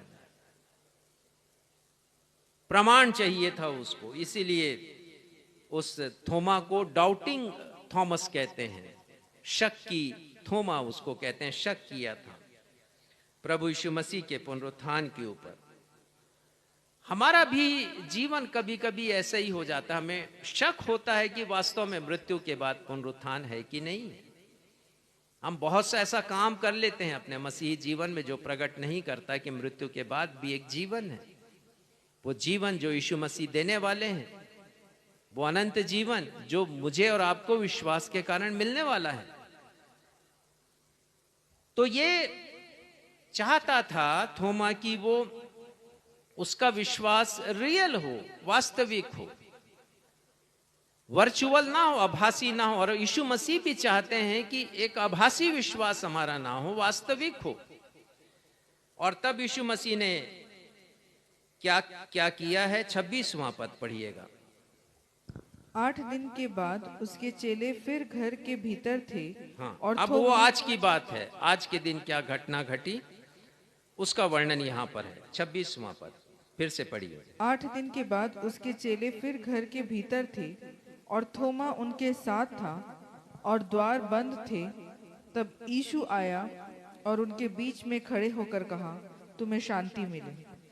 प्रभु यीशु मसीह ने अभिवादन किया है और उसके बाद प्रभु यीशु मसीह थोमा की तरफ मुखातिब होते हैं और थोमा से वो बातचीत करते हैं। 27वां पद पढ़िएगा। तब उसने थोमा से कहा, अपनी उंगली यहाँ लाकर मेरे हाथों को देख और अपना हाथ लाकर मेरे पंजर में डाल और अविश्वासी नहीं परंतु विश्वासी हो। हाँ, प्रभु यीशु मसीह कहते हैं कि देख ले वास्तविकता क्या है, सच्चाई क्या है, रियलिटी क्या है। आभासी जीवन तुम नहीं जियो। जो विश्वास करते हो वो दृढ़ विश्वास होना चाहिए। ऐसा भी नहीं कि तुम विश्वास करो केवल बातों के द्वारा, लेकिन वो तुम्हारे कार्यों में, तुम्हारे कर्मों में दिखाई ना दे। वो तो कहते हैं कि तू आकर मुझे छू ले, परीक्षण कर ले मेरा। और वो कहते हैं विश्वासी नहीं, अविश्वासी नहीं परंतु विश्वासी बनो। और आज प्रभु यीशु मसीह हमसे भी यही कह रहे हैं कि हमें अविश्वासी नहीं बनना है प्रभु यीशु मसीह के पुनरुत्थान को लेकर, और साथ ही साथ मृत्यु के बाद उस जीवन को लेकर जो मुझे और आपको देने वाले हैं। एक दृढ़ विश्वास होना चाहिए उन मृतकों के लिए भी जो हमें छोड़कर चले गए, उनके प्रति भी हमारा यही नजरिया, यही दृष्टिकोण होना चाहिए। हम मसीह मृत्यु पर बहुत अधिक चर्चा करते हैं, परंतु मृत्यु के पश्चात के जीवन पर हम ना के बराबर चर्चा करते हैं। We talk so much about death but we rarely discuss about resurrection, our own resurrection. अपने स्वयं के पुनरुत्थान के बारे में हम कम चर्चा करते हैं। हम कहते जरूर हैं कि मरना तो सभी को है, लेकिन ये कभी नहीं कहते कि मरेंगे तो सही लेकिन हम जिएंगे भी, क्योंकि प्रभु यीशु मसीह जिंदा है। प्रभु यीशु मसीह ने जीवित होकर दिखाया है। निसंदेह मृत्यु अपने आप में एक बहुत बड़ा शब्द है सारी मानवता के लिए, लेकिन परमेश्वर का वचन कहता है कि पुनरुत्थान उससे भी अधिक बड़ा है मृत्यु से। पुनरुत्थान उससे भी अधिक सशक्त है। पुनरुत्थान उससे भी अधिक, अर्थात मृत्यु से भी अधिक विशाल है। परंतु पुनरुत्थान को हम लोगों ने बहुत ही छोटा और गैर जरूरी बना दिया है। बहुत कम है इसके ऊपर हम चर्चा करते हैं, और कलीसियाओं में भी बहुत कम पुनरुत्थान के ऊपर प्रचार किया जाता है, और नामी प्रचारक भी पुनरुत्थान के विषय को प्रचार नहीं करते हैं। और परिणाम ये हुआ है कि लोगों का ध्यान मृत्यु पर अधिक हो गया है और पुनरुत्थान पर कम हो गया है। बहुत से लोगों को तो यकीन नहीं कि मृत्यु के बाद जीवन भी है, इसलिए हम मृत्यु के बारे में ज्यादा सोचते हैं। और प्रारंभ से शैतान ने मनुष्य को मृत्यु और कब्र पर उलझा कर रखा है। एक मसीही आज आश्वस्त नहीं है कि मृत्यु के पश्चात अनंत जीवन भी है। कुछ मसीहियों के मुंह से मैंने ये कहते हुए सुना है कि स्वर्ग यहीं है, नरक यहीं है। आपको बता दूं कि ये विचार बाइबिल सम्मत नहीं है, ये बाइबिल की विचारधारा नहीं है, क्योंकि बाइबिल तो कहती है कि स्वर्ग कहीं और है, नरक कहीं और है। और बाइबिल कहती है कि मुझे और आपको प्रयास करना है, कोशिश करना है, प्रयत्न करना है इस संसार में रहते हुए कि हम स्वर्ग जा सके, जहां पर प्रभु यीशु मसीह है, जहां पर परमेश्वर पिता की संगति है। संत पौलुस लिखते हैं, निकालिएगा पहला कुरिन्थियों 15वां अध्याय और उसका 12वां पद। जैसे आज बहुत से लोग पुनरुत्थान को लेकर संशय में हैं, वैसे ही उस जमाने की बात भी वो यहाँ पर लिख रहे हैं, कुरिन्थियों की कलीसिया की बात। पहला कुरिन्थियों 15 अध्याय उसका 12वां पद। इसलिए जबकि मसीह का यह प्रचार किया जाता है कि वह मरे हुओं में से जी उठा, तो तुम में से कितने कैसे कहते हैं कि मरे हुओं का पुनरुत्थान है ही नहीं। हाँ, कितने लोग कहते हैं, वो कह रहे हैं यहाँ पर कि मृतकों का पुनरुत्थान नहीं है। बहुत से लोगों का विश्वास प्रभु यीशु मसीह के पुनरुत्थान पर नहीं था। और आज मैं भी जब बहुत से लोगों के जीवन को देखता हूँ, उनके जीवन शैली को देखता हूँ जो आमोद प्रमोद से भरा हुआ है, ऐश्वर्यपूर्ण जीवन शैली वो जीते हैं, तो मुझे ऐसा प्रतीत होता है कि ऐसे लोगों का विश्वास ना प्रभु यीशु मसीह के न्याय के ऊपर है और ना ही उनका विश्वास उस जीवन के ऊपर है जो मृत्यु के बाद हर एक को मिलने वाला है। तो संत पौलुस यहाँ पर लिखते हैं कि बहुत से लोग कह रहे हैं कि उनका विश्वास पुनरुत्थान पर नहीं है। 13वां पद पढ़िएगा। यदि मरे हुओं का पुनरुत्थान है ही नहीं, तो मसीह भी नहीं जी उठा। और वो कहते हैं कि यदि मृतकों का पुनरुत्थान नहीं है, तो वो कहते हैं कि मसीह भी नहीं जी उठा। और 14वें पद में कहते हैं यदि मसीह जी नहीं उठा तो हमारा प्रचार करना व्यर्थ है और तुम्हारा विश्वास करना व्यर्थ है। और पद 32 के दूसरे भाग में लिखते हैं यदि मृतक जिलाए नहीं जाएंगे तो आओ खाएं पिएं, क्योंकि कल तो मरना ही है। और बहुत से लोगों की जिंदगी ऐसी ही बीत रही है, पुनरुत्थान के ऊपर विश्वास नहीं। और मैं अपने ही कुछ मसीही नामधारी मसीहियों के विषय में ये बात कह रहा हूं। और यदि मैं कह रहा हूं तो मैं चाहता हूं कि उनकी जिंदगी और मसीही जीवन में जिस जिंदगी को वो जी रहे हैं और मसीही जीवन में एक तालमेल हो जाए, वो यकीन करें पुनरुत्थान के ऊपर प्रभु यीशु मसीह के। और वो कहते हैं कि यदि मृतक जिलाए नहीं जाएंगे तो आओ खाएं पिएं, क्योंकि कल तो मरना ही है। और इसी प्रकार की जिंदगी बहुत से लोग जी रहे हैं। Eat drink and B Mary, खाएं पिएं मौज मनाएं, क्योंकि इंसान को कल मरना ही है। ये बिल्कुल विपरीत विचारधारा है, पुनरुत्थान की विपरीत विचारधारा। क्योंकि परमेश्वर का वचन तो कहता है कि हर एक व्यक्ति का पुनरुत्थान होगा। हर एक व्यक्ति का, चाहे उसने अच्छा काम किया हो या उसने बुरा काम किया हो, सभी का पुनरुत्थान होगा। आवश्यकता इस बात की है कि मैं और आप मृत्यु पर ही अटके ना रहें, मृत्यु के पश्चात के उस जीवन को देखें जो प्रभु यीशु मसीह मुझे और आपको देना चाहते हैं। इब्रानी 2 अध्याय और 14वां पद हम देखेंगे कि प्रभु यीशु मसीह ने कितना बड़ा उपकार हमारे ऊपर किया है। इब्रानी के लेखक इस बात का वर्णन करते हैं। 14 पद देखिएगा, उसका दूसरा हिस्सा, इब्रानी 2 उसका 14वां पद। तो वह आप ही उनके समान उनका सहभागी हो गया, अर्थात प्रभु यीशु मसीह मानव बन गए और उसके बाद ताकि मृत्यु के द्वारा उसे जिसे मृत्यु पर शक्ति मिली थी। अब ध्यान दीजिएगा, प्रभु यीशु मसीह मानव बन गए। जैसे बच्चे अपने माता पिता से उत्पन्न होते हैं, मनुष्य बनते हैं, वैसे यीशु मसीह भी मनुष्य बन गए। और बनकर उन्होंने क्या किया? मृत्यु के द्वारा उसे जिसे मृत्यु पर शक्ति मिली थी, अर्थात शैतान को मृत्यु पर शक्ति मिली थी, प्रभु यीशु मसीह ने उसको निकम्मा कर दिया। अर्थात मृत्यु पर अधिकार प्रभु यीशु मसीह को हासिल हुआ। और उसके बाद वो लिखते हैं 15वें पद में, और जितने मृत्यु के भय के मारे जीवन भर दासत्व में फंसे थे, उन्हें छुड़ा ले। प्रभु यीशु मसीह ने बड़ा उपकार किया मेरे और आपके ऊपर कि जितने लोग मृत्यु के भय के मारे जीवन भर दासत्व में थे। किसके भय में? किसके डर में? मौत के डर में।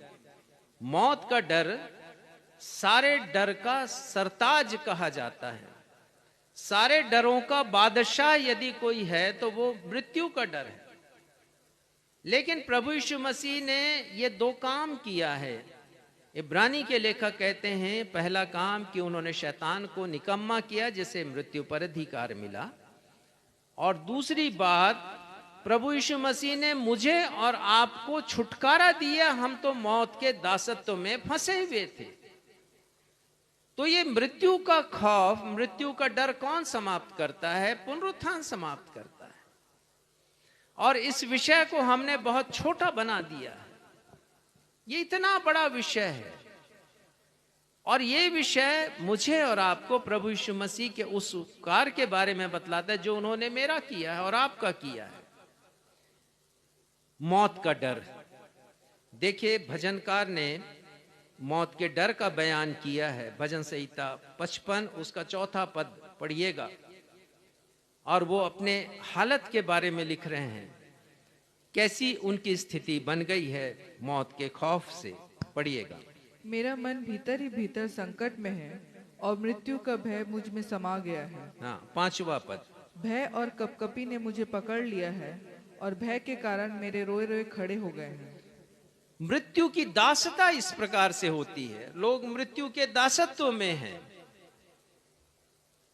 और यहां पर मृत्यु का भय है, और मृत्यु का भय सारे डरों का सरताज है। ये मैंने कहा है, बादशाह है वो। और यीशु मसीह ने हम सबको छुड़ाया है मौत की गुलामी से, मौत के डर से। प्रभु यीशु मसीह ने मुझे और आपको छुड़ाया। और ये डर तो अय्यूब को भी था। और वो कहते हैं, आज का एक पाठ पुराने नियम से हमने पढ़ा, वो कहते हैं कि वृक्ष को तो आशा होती है कि यदि वो काट डाला जाए तो भी पनपेगा। और आगे बहुत सी बातें उसके विषय में कहते हैं कि उसकी जड़ भले ही कमजोर हो जाए, लेकिन वर्षा की गंध पाकर फिर से नई नई कोपलें आ जाती हैं। परंतु मनुष्य के लिए उन्होंने क्या लिखा है? 10वां पद पढ़िएगा, अय्यूब 14 अध्याय का 10वां पद। परंतु मनुष्य मर जाता और पड़ा रहता है। और वो कहते हैं कि मनुष्य के लिए कोई आशा नहीं है। एक वृक्ष के लिए आशा है, काट डाला जाए तो भी पनप जाता है, पर मनुष्य के लिए कोई आशा नहीं है। मृत्यु उसके लिए एक अंतिम शब्द है। परंतु इब्रानी के लेखक लिखते हैं कि प्रभु यीशु मसीह ने आजादी दी है मुझे और आपको, मौत के खौफ से आजादी दी है। पहला कुरिन्थियों 15वां अध्याय 54वां पद। हमारा पुनरुत्थान जब होगा तो पहला काम क्या होगा? मेरा और आपका पुनरुत्थान जब होगा तब पहला काम क्या होगा? 15 अध्याय उसका 54वां पद पढ़िएगा, 54। और जब वह नाशवान अविनाश को पहन लेगा और जब यह नाशमान अर्थात मेरा और आपका नाशमान देह, वहां देह शब्द भी आना चाहिए था, मैं आपको बता रहा हूं, जब यह नाशमान देह अविनाशी देह को पहन लेगा और उसके बाद और यह मरणहार अमरता, ये मरणहार देह अमरता को पहन लेगा, उस देह को जो कि जिंदा रहेगी सालों साल, सदा काल के लिए, उसको पहन लेगा। और उसके बाद पढ़िएगा, तब वह वचन जो लिखा है पूरा हो जाएगा। कौन सा वचन पूरा होगा? होशे 13:14 में इसका वर्णन है और होशे 13:14 में पढ़कर आपको सुनाता हूं। यह वचन पूरा हुआ है। यहां लिखा है, मैं उसको अधोलोक के वश से छुड़ा लूंगा, प्रभु यीशु मसीह के लिए। और उसके बाद प्रभु यीशु मसीह मुझे और आपको छुड़ाएंगे। मैं उसको अधोलोक के वश से छुड़ा लूंगा और मृत्यु से उसको छुटकारा दूंगा। हे मृत्यु, तेरे मारने की शक्ति कहां रही? हे अधोलोक, तेरी नाश करने की शक्ति कहां रही? मृत्यु से छुटकारा मुझे और आपको प्रभु यीशु मसीह देते हैं। मृत्यु की मारक शक्ति से छुटकारा प्रभु यीशु मसीह मुझे और आपको देते हैं।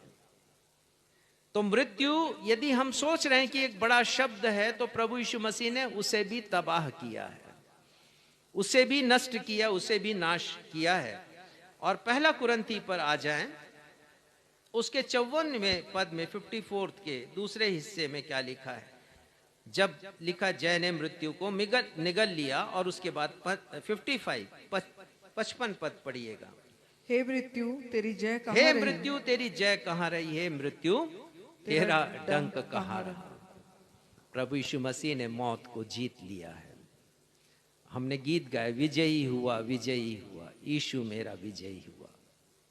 शैतान हारा हुआ, मेरा यीशु विजयी हुआ। मौत पर यीशु ने फतह पाई है। सारांश यह है कि मृत्यु की शक्ति हम पर हावी नहीं है। फिर से कहूंगा, मृत्यु की शक्ति, मृत्यु का अधिकार मुझ पर और आप पर यदि हम विश्वास में हैं तो हम पर हावी नहीं है, परंतु प्रभु यीशु मसीह के पुनरुत्थान के सामर्थ्य के कारण अब मैं और आप मृत्यु पर हावी हैं। जय मसीह की। इसीलिए मैं कहता हूं कि कब्रिस्तान में जाकर समय बर्बाद करने की आवश्यकता नहीं। प्रभु यीशु मसीह ने मुझे और आपको विजयी किया है। और आज का विषय जो मैंने रखा है वो यही है कि मसीहियों के लिए, अर्थात उन मसीहियों के लिए जो प्रभु यीशु मसीह के पुनरुत्थान पर यकीन करते हैं, उनके लिए मृत्यु पराजय का विषय नहीं परंतु विजय का प्रतीक है। Death is not a defeat but a symbol of victory for the Christians. मसीहियों के लिए विजय का प्रतीक है। और इसलिए मुझे और आपको डरने की जरूरत नहीं, खौफ ज़दा होने की आवश्यकता नहीं है, क्योंकि यीशु ने मौत को जीत लिया है, शैतान को निकम्मा उन्होंने किया है।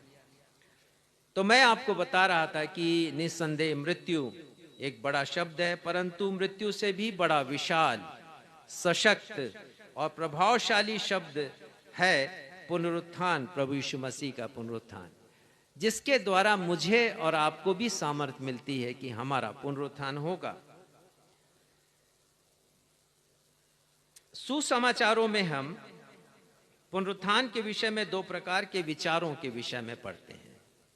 सुसमाचारों में एक विचार है फरीसियों का, और फरीसियों का प्रतिनिधित्व इस विचार के माध्यम से मार्था ने किया। जब उसके भाई की मृत्यु हुई, निकाल ले यूहन्ना 11 अध्याय 24वां पद। जब मार्था मरियम के भाई लाजर की मृत्यु हुई और प्रभु यीशु मसीह 4 दिन के बाद पहुंचे हैं, तो प्रभु यीशु मसीह और मार्था का वार्तालाप होता है और वहां पर मार्था प्रभु यीशु मसीह से क्या कहती है, ये उसके विचार को प्रकट करता है जो पुनरुत्थान के विषय में। पढ़िएगा। मार्था ने उससे कहा, मैं जानती हूँ कि अंतिम दिन में पुनरुत्थान के समय वह जी उठेगा। हाँ, तो विश्वास तो है उसका, पुनरुत्थान के ऊपर विश्वास तो है कि अंतिम दिन में न्याय के समय उसका भाई जीवित होगा, ये बिल्कुल सही विश्वास उसका। लेकिन दूसरा विचार है सदूकियों का, और आज के सुसमाचार के पाठ के ऊपर आ जाए। अब हम इसके बारे में थोड़ी देर देखेंगे, कुछ महत्वपूर्ण बातों को हम सीखेंगे। 20वां अध्याय लूका रचित सुसमाचार का 27वां पद, ये सदूकियों का दूसरा विचार है। एक विचार मार्था का था कि न्याय के समय अंतिम दिन में उसका भाई जीवित होगा, पुनरुत्थान के समय वो कहती है। अब पढ़िएगा 27वां पद, लूका 20 उसका 27वां पद, दूसरा विचार। फिर सदूकी जो कहते हैं कि मरे हुओं का जी उठना है ही नहीं, वो तो कहते हैं ही नहीं, अर्थात पुनरुत्थान है ही नहीं। और आज जो मैं आपको समझाना चाह रहा हूं वो यही समझाना चाह रहा हूं कि प्रभु यीशु मसीह के पुनरुत्थान को शब्दों के द्वारा ना जिए, कार्यों के द्वारा जिए, हमारी अभिव्यक्ति हो हमारे जीवन में। सदूकियों के समान नहीं, वो तो कहते हैं पुनरुत्थान ही नहीं है। ये शब्द उनके विश्वास में ही नहीं था, ये शब्द तो मेरे और आपके विश्वास वचन में है, हमारी स्वीकार युक्ति में है कि तीसरे दिन वो जी उठा है। तो आज भी दो प्रकार के मसीही लोग हैं, एक वो जो पुनरुत्थान की सामर्थ्य पर विश्वास करते हैं और दूसरे वो जो विश्वास नहीं करते। जो पुनरुत्थान की सामर्थ्य पर विश्वास करते हैं वो आत्मिक रूप से जीवित लोग हैं, और प्रभु यीशु मसीह चाहते हैं कि हम आत्मिक रूप से जीवित लोग बने। और वो लोग जो विश्वास नहीं करते हैं पुनरुत्थान की सामर्थ्य पर, वो आत्मिक रूप से मरे हुए लोग हैं। तो आज के विषय को हम यहीं से समझेंगे, लूका 20वें अध्याय से, और 27 पद से आगे हम इसके बारे में पढ़ेंगे। तो यहां पर हम देखते हैं कि सदूकियों का प्रश्न है प्रभु यीशु मसीह से, और बड़ा उलझाने वाला प्रश्न है ये। और वो कह रहे हैं कि मूसा की व्यवस्था के अनुसार ये लिखा है कि यदि किसी का भाई 28 पद में अपनी पत्नी के रहते हुए बिना संतान मर जाए तो उसका भाई उसकी पत्नी को ब्याह ले। अर्थात बड़े भाई का जिसका विवाह हुआ है उसकी मृत्यु हो गई तो उससे जो छोटा भाई है वो उसकी पत्नी को ब्याह ले, ताकि वंश उत्पन्न कर सके अपने परिवार के लिए। और फिर उनका प्रश्न है कि 7 भाई थे और बड़े भाई की मृत्यु हो गई जो सबसे बड़ा है, उसके बाद उससे छोटे ने 6वें नंबर का जो है दूसरे नंबर का बड़ा है उसने विवाह किया और उसकी भी मृत्यु हुई, तीसरे ने विवाह किया उसकी भी मृत्यु हुई। ऐसा करके 7 ने विवाह किया, 7 की मृत्यु हुई, और 7 की मृत्यु के बाद बिना कोई संतान उत्पन्न किए उस महिला की भी मृत्यु हो गई। और अब उनका प्रश्न था सदूकियों का कि यदि पुनरुत्थान होगा इन 7 का और इस महिला का भी, उनकी पत्नी जो बनी है उसका भी पुनरुत्थान, तो किसकी पत्नी वो स्वर्ग में होगी या पुनरुत्थान के बाद किसकी पत्नी बनेगी?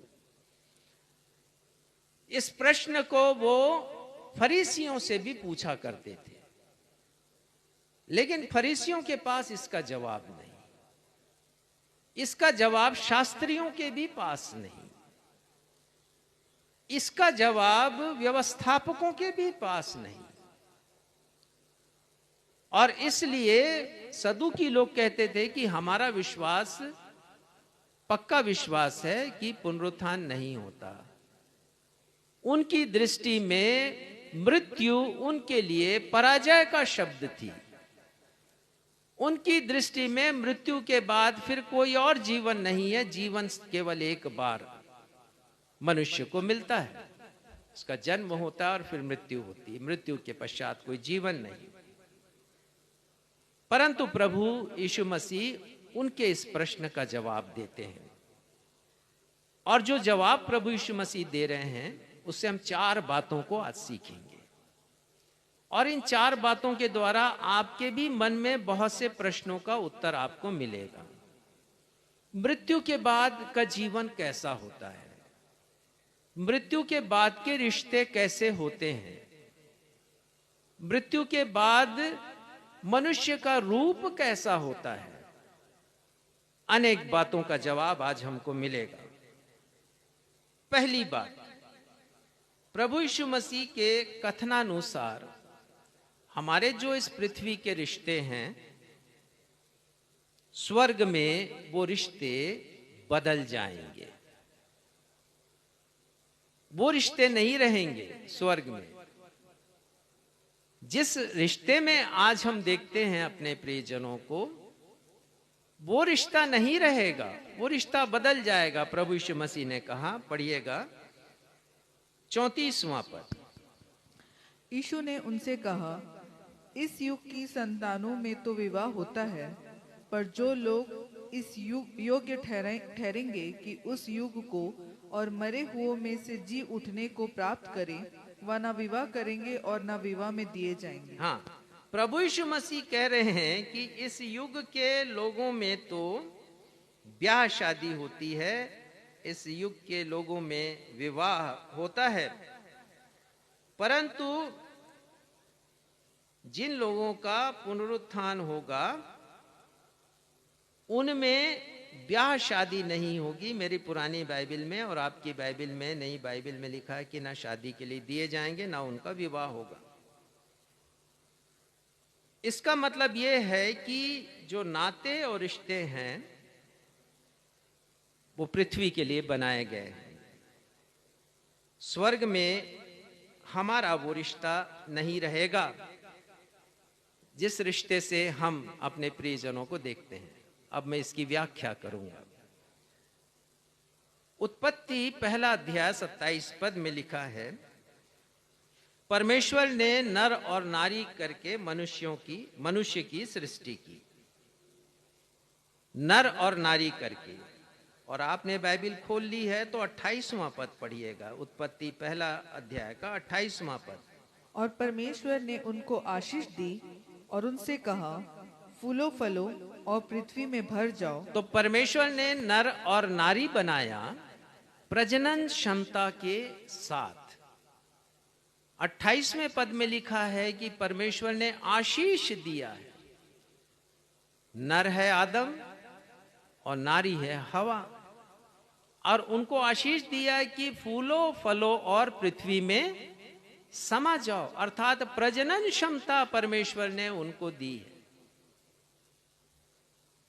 और हम पढ़ते हैं यशाया 45:18 में कि परमेश्वर ने पृथ्वी को सुनसान रहने के लिए नहीं परंतु बसने के लिए बनाया है। तो ये परमेश्वर का अभिप्राय था कि मनुष्य फूले फले और पृथ्वी में वो समा जाएं। तो प्रजनन क्षमता के साथ परमेश्वर ने नर और नारी को बनाया, और ये जो रिश्ते बनते हैं इस पृथ्वी पर विवाह के द्वारा ही बनते हैं। संतान की उत्पत्ति विवाह के द्वारा और रिश्तों का बनना भी विवाह के द्वारा होता है। पर यीशु ने क्या कहा कि जो पुनरुत्थान के योग्य होंगे उनमें विवाह नहीं होगा, ना विवाह के लिए दिए जाएंगे और ना विवाह संपन्न होगा। तो स्वर्ग में विवाह नहीं होगा, विवाह की विधि केवल पृथ्वी के लिए बनाई गई। अब प्रश्न उठता है कि यदि स्वर्ग में रिश्ते नहीं बनेंगे या वो रिश्ता नहीं होगा स्वर्ग में जो पृथ्वी का रिश्ता, तो कैसे रिश्ते होंगे? 3 बातों के द्वारा मैं इस बात को समझाना चाहूंगा। पहली बात यह है कि यद्यपि हमारा पृथ्वी का रिश्ता बदलकर अलौकिक हो जाएगा, सुपर ह्यूमन, वो रिश्ता नहीं रहेगा हमारा जो पृथ्वी का रिश्ता है। हो सकता है कि किसी के पिता की मृत्यु हुई और उसका पुत्र उसको पिता के रूप में ही देख रहा है, या माँ की मृत्यु हुई तो वो उसको माँ के रूप में ही देख रहा है और सोच रहा है कि मैं जाऊंगा और मेरा भी पुनरुत्थान होगा तो माँ से मैं मिलूंगा अपने और माँ कहूंगा। रिश्ते बदल जाएंगे, भूल जाइए पृथ्वी के रिश्तों को, क्योंकि स्वर्ग में विवाह नहीं होता है। यीशु मसीह ने प्रकट किया कि वो किसी की पत्नी नहीं होगी, स्वर्ग में सातों भाइयों की पत्नी नहीं होगी। तो रिश्ता जो है वो अलौकिक होगा, सुपर ह्यूमन होगा, तो भी हम एक दूसरे को पहचानेंगे। और कैसे पहचानेंगे? जैसे लूका 16 में हम पढ़ते हैं, धनवान ने लाजर को पहचान लिया। धनवान तो था अधोलोक में, उसकी पीड़ा में तड़फ रहा था, और लाजर था अब्राहम की गोद में, और उसने नजरें उठाकर देखा और पहचान गया कि ये जो गोद में है अब्राहम की गोद में, वो तो लाजर है। तो हम एक दूसरे को पहचानेंगे। ठीक ऐसे ही जब प्रभु यीशु मसीह का रूपांतरण हुआ और स्वर्गीय रूप धारण किया प्रभु यीशु मसीह ने, और प्रभु यीशु मसीह के साथ पतरस, याकूब, यूहन्ना ने मूसा और एलिय्याह को भी देखा। तो पतरस, याकूब, यूहन्ना के तो हजारों वर्ष पहले मूसा और एलिय्याह आए थे, लेकिन उन दोनों ने पहचान लिया कि ये मूसा और ये एलिय्याह है। तो जब हम स्वर्ग जाएंगे तो हम पहचान सकेंगे, लेकिन उन रिश्तों के साथ हमारी पहचान नहीं होगी जो पृथ्वी के हमारे रिश्ते रहे हैं। दूसरी बात, मैं और आप अपने खोए हुए स्वरूप को प्राप्त करेंगे। खोया हुआ स्वरूप कौन सा है? वो आदम और हवा का स्वरूप है। परमेश्वर ने आदम को अपने स्वरूप और अपनी समानता में बनाया, परंतु आदम ने उस स्वरूप को खो दिया अदन की वाटिका में। उस स्वरूप को मैं और आप प्राप्त करेंगे। कैसे प्राप्त करेंगे? निकालिए, पहला कुरिन्थियों 15 अध्याय 44 पद पढ़िएगा। पहला कुरिन्थियों 15 अध्याय उसका 44वां पद। स्वाभाविक देह बोई जाती है और आत्मिक देह जी उठती है। हाँ, आत्मिक देह हमारी जी उठेगी। स्वाभाविक देह इस पृथ्वी की देह है, लेकिन आत्मिक देह हमारी जी उठेगी। और उसके बाद 49 पढ़िएगा। और जैसे हमने उसका रूप धारण किया, उसका रूप जो मिट्टी का था धारण किया, वैसे ही उस स्वर्गीय का रूप भी धारण करेंगे। हाँ, मिट्टी का रूप, आदम का रूप, मिट्टी का रूप। तो आदम का रूप हमने धारण किया, और हम स्वर्ग में प्रभु यीशु मसीह का रूप धारण करेंगे, स्वर्गीय का रूप भी धारण करेंगे, अर्थात यीशु का रूप हम धारण करेंगे। जो स्वर्गीय रूप है यीशु मसीह का, वो स्वर्गीय रूप हमारा भी होगा। और तीसरी बात यह है कि हमें महिमामयी देह मिलेगी, एक ऐसी देह जो पृथ्वी की देह से बिल्कुल अलग है। ये नाशमान देह है। पढ़िएगा पहला यूहन्ना 3 अध्याय 2 पद। यहां पर लिखा है, अभी हम परमेश्वर की संतान हैं और अब तक प्रकट नहीं हुआ है कि हम क्या कुछ होंगे। आगे पढ़िए। इतना जानते हैं कि जब वह प्रकट होगा तो हम उसके समान होंगे, क्योंकि उसको वैसा ही देखेंगे जैसा वह है। तो मैं और आप प्रभु यीशु मसीह के समान होंगे, और जो मृतक हमें छोड़कर चले गए, यदि वो स्वर्ग में हैं, तो वो भी यीशु मसीह के समान होंगे। तो ये बातें प्रभु यीशु मसीह के इस कथन से प्रकट होती हैं कि रिश्ते नाते स्वर्ग में बनेंगे नहीं। पृथ्वी के रिश्ते नातों को हम स्वर्ग में नहीं चला पाएंगे, भूल जाएं हम रिश्ते नातों को। लेकिन जो भी रिश्ता हमारा बनेगा वो दिव्य होगा, डिवाइन होगा, अलौकिक वो होगा। दूसरी बात प्रभु यीशु मसीह कहते हैं, पढ़िएगा फिर से लूका में आ जाएं, 36 पद हम पढ़ेंगे।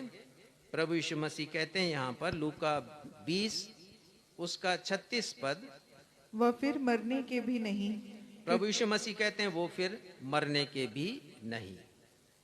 अर्थात पुनरुत्थान के बाद यदि हम अपने विश्वास से स्वर्ग पहुंचते हैं तो हम कभी नहीं मरेंगे।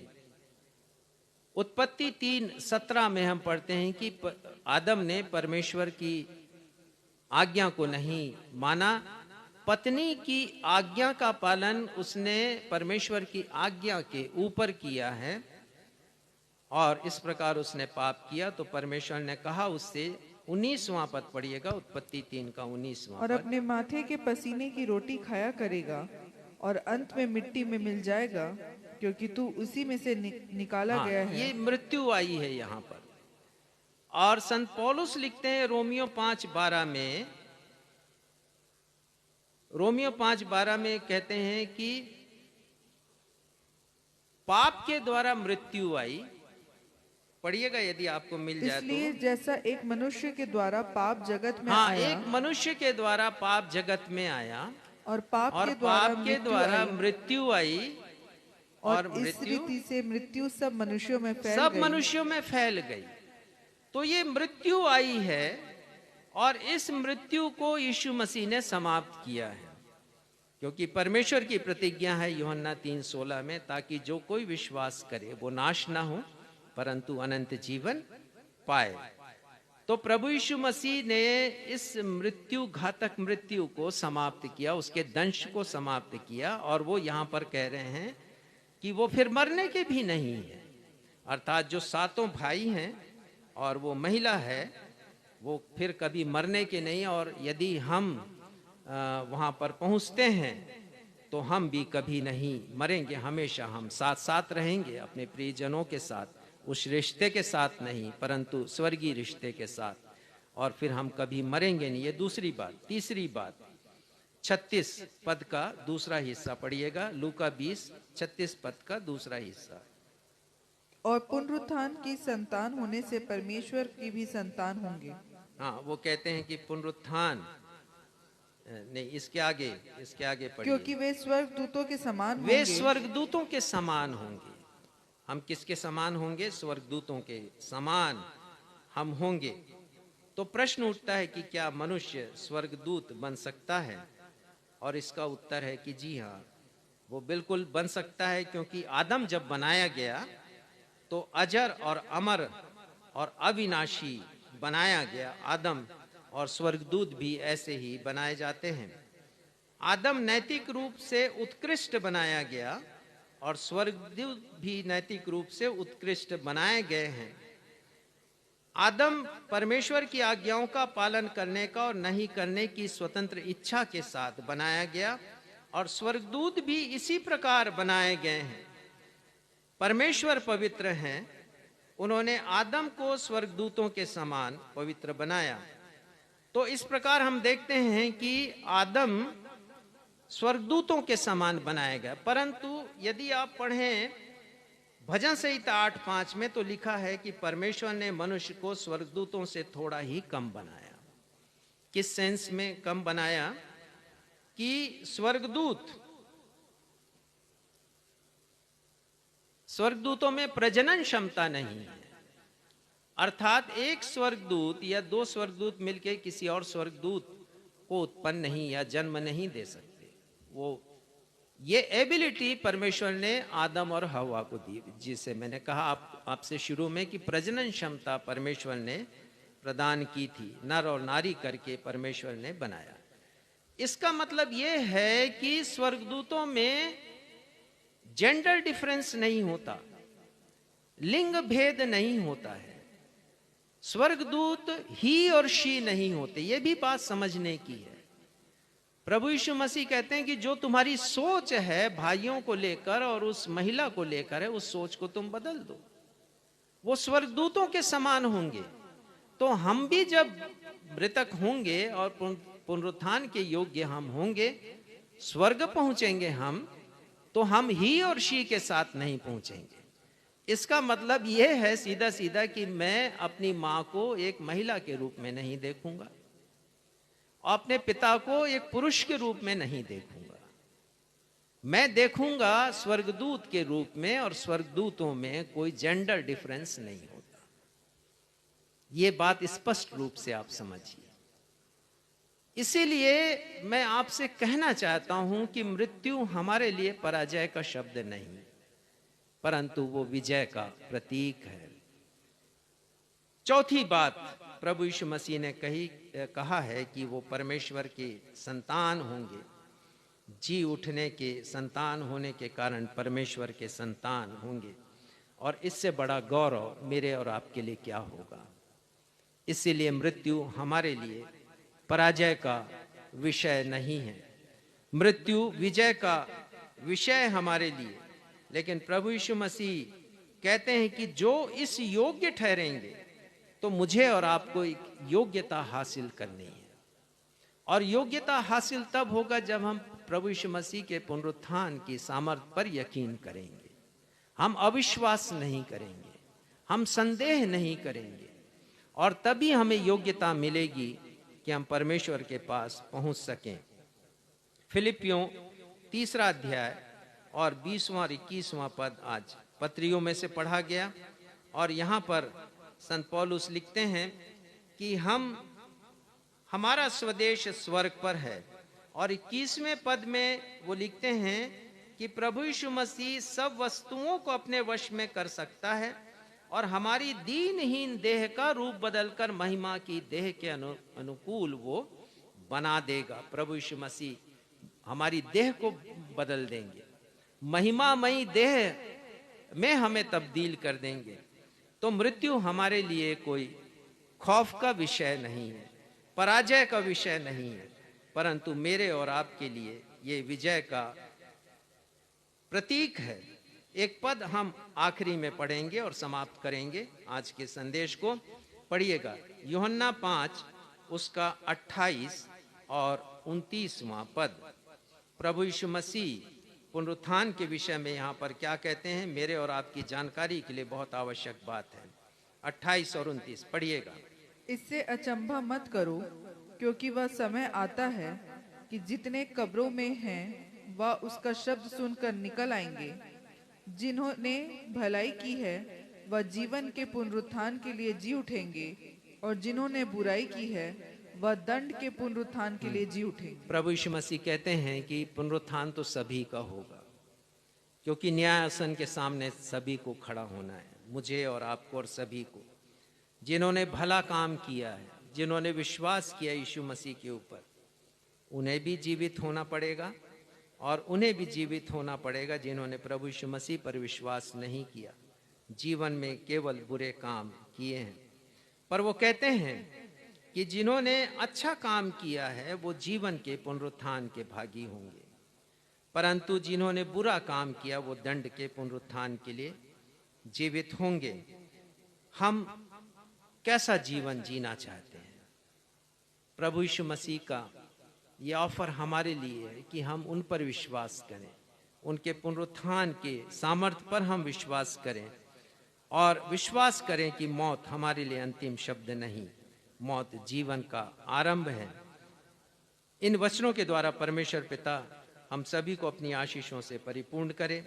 आइए हम सब मिलकर फिर से उस गीत को गाएं, अपने विश्वास को प्रकट करें कि यीशु मसीह विजयी है हमारे लिए। इस गीत के दूसरे पद को हम सब मिलकर गाएंगे।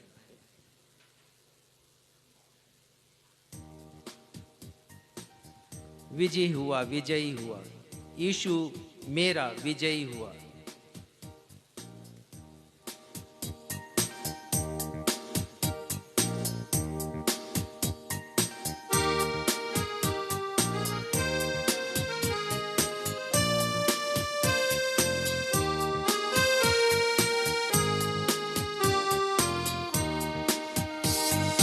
विजयी हुआ, विजयी हुआ, यीशु मेरा विजयी हुआ, विजयी हुआ, विजयी हुआ, यीशु मेरा विजयी हुआ।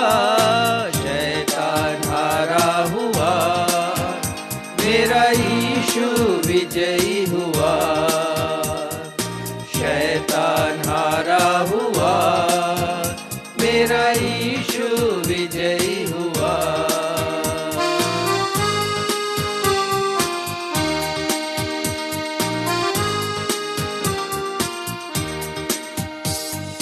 शत्रु की हर शक्ति पर अधिकार हमें मिला।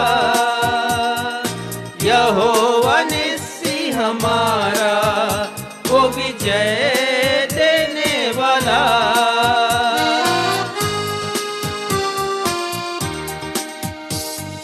शत्रु की हर शक्ति पर अधिकार हमें मिला। यहोवा निस्सी हमारा वो विजय देने वाला। हालेलुया हालेलुया, यीशु मेरा विजयी हुआ। हालेलुया हालेलुया, यीशु मेरा विजयी हुआ। शैतान हारा हुआ, मेरा यीशु विजयी हुआ। शैतान हारा हुआ, मेरा यीशु विजयी हुआ। शैतान हारा हुआ, मेरा यीशु विजयी हुआ। हे हमारे पिता, हम धन्यवाद देना चाहते हैं आपको आज के वचन के प्रकाशन के लिए, जिसे आपने पवित्र आत्मा की भरपूरी में उनके मार्गदर्शन में हमें प्रदान किया। हमारी आंखों को खोला है पिता, कि हम मृत्यु के पश्चात के जीवन के बारे में अपने अनुमानों पर निर्भर ना हो। प्रभु यीशु मसीह ने कहा है कि तुम भ्रम में पड़े हो, बहुत बड़ी भूल में पड़े हो। हाँ प्रभु, इस पृथ्वी पर जीवन बिताते हुए हम पुनरुत्थान की सामर्थ को भूल जाते हैं। वो सामर्थ जो हमें जीवित करेगा, वो सामर्थ जो हमें मृत्यु के ऊपर विजय प्रदान करेगा। आज हमने विचार किया कि मसीहियों के लिए मृत्यु पराजय का विषय नहीं, परंतु सामर्थ का प्रतीक है, विजय का प्रतीक है। हमारी प्रार्थना है पिता कि हम इस विश्वास को लेकर जिएं, सदूकियों के समान ना बने, परंतु हम विश्वास करें पिता कि हमारा पुनरुत्थान होगा, और उस योग्यता को प्राप्त करें जिसे आप चाहते हैं कि हम में वो योग्यता आए। विश्वास के द्वारा पुनरुत्थान को विश्वास में के कार्यों में तब्दील करने के द्वारा, पुनरुत्थान को अपने जीवन के कार्यों के द्वारा प्रकट करने के द्वारा, अपने व्यवहार, बातों और आचरण के द्वारा प्रकट करने के द्वारा पिता, हम प्रभु यीशु मसीह के उन शिष्यों के समान ना बने जिन्होंने यकीन नहीं किया, उन महिलाओं के समान ना बने पिता जिनके सामने प्रभु यीशु मसीह ने 3 बार कहा था मैं जीवित होऊंगा, तीसरे दिन मारा तो जाऊंगा लेकिन तीसरे दिन जीवित होऊंगा। हमारी प्रार्थना है पिता कि वो यीशु जिसने मृत्यु के ऊपर विजय प्राप्त की, हमारे विश्वास में बने रहें। हम मौत से खौफजदा ना हो पिता, मौत से डरे नहीं। मौत हमारे लिए अंतिम शब्द नहीं है। सदूकियों का विश्वास नहीं था पुनरुत्थान पर, क्योंकि मौत पर यकीन करते थे। हमारी प्रार्थना है पिता, हम पुनरुत्थान पर यकीन करें और विश्वास करें कि हम स्वर्गदूतों के समान बनेंगे। हम विश्वास करेंगे कि एक नया रूप आप हमें देंगे, एक नया रिश्ता हमारा कायम करेंगे हमारे प्रियजनों के साथ, जो हमारी बुद्धि से, हमारी समझ से कहीं बढ़कर होगा। और पिता, हम कभी भी नहीं मरेंगे, ये आपका वादा है, और हम आपकी संतान ठहरेंगे। ये विश्वास हमारे जीवन में हो। आज के इस वचन प्रकाशन के लिए आपको हृदय की गहराइयों से धन्यवाद देते हुए अपनी इस प्रार्थना को आपके बेटे, हमारे उद्धारकर्ता प्रभु यीशु मसीह के नाम से मांगते हैं। सुनिए और ग्रहण कीजिए। कलीसिया कहे आमीन। आशीष ग्रहण करेंगे। अब हमारे उद्धारकर्ता प्रभु यीशु मसीह की ओर से, जो विश्वास योग्य साक्षी और मृतकों में से जी उठने वालों में पहला उठा है, जो पृथ्वी के राजाओं का राजा, प्रभुओं का प्रभु है, आप सबको अनुग्रह और शांति मिलती रहे। अब हमारे द्वैत पिता परमेश्वर का प्रेम, हमारे उद्धारकर्ता प्रभु यीशु मसीह का अनुग्रह और शांतिदायक पवित्र आत्मा की सहभागिता हम में से हर एक के साथ अब से लेकर हमारे उद्धारकर्ता प्रभु यीशु मसीह के दूसरे आगमन तक हमेशा होती रहे। कलीसिया कहे आमीन। जय मसीह।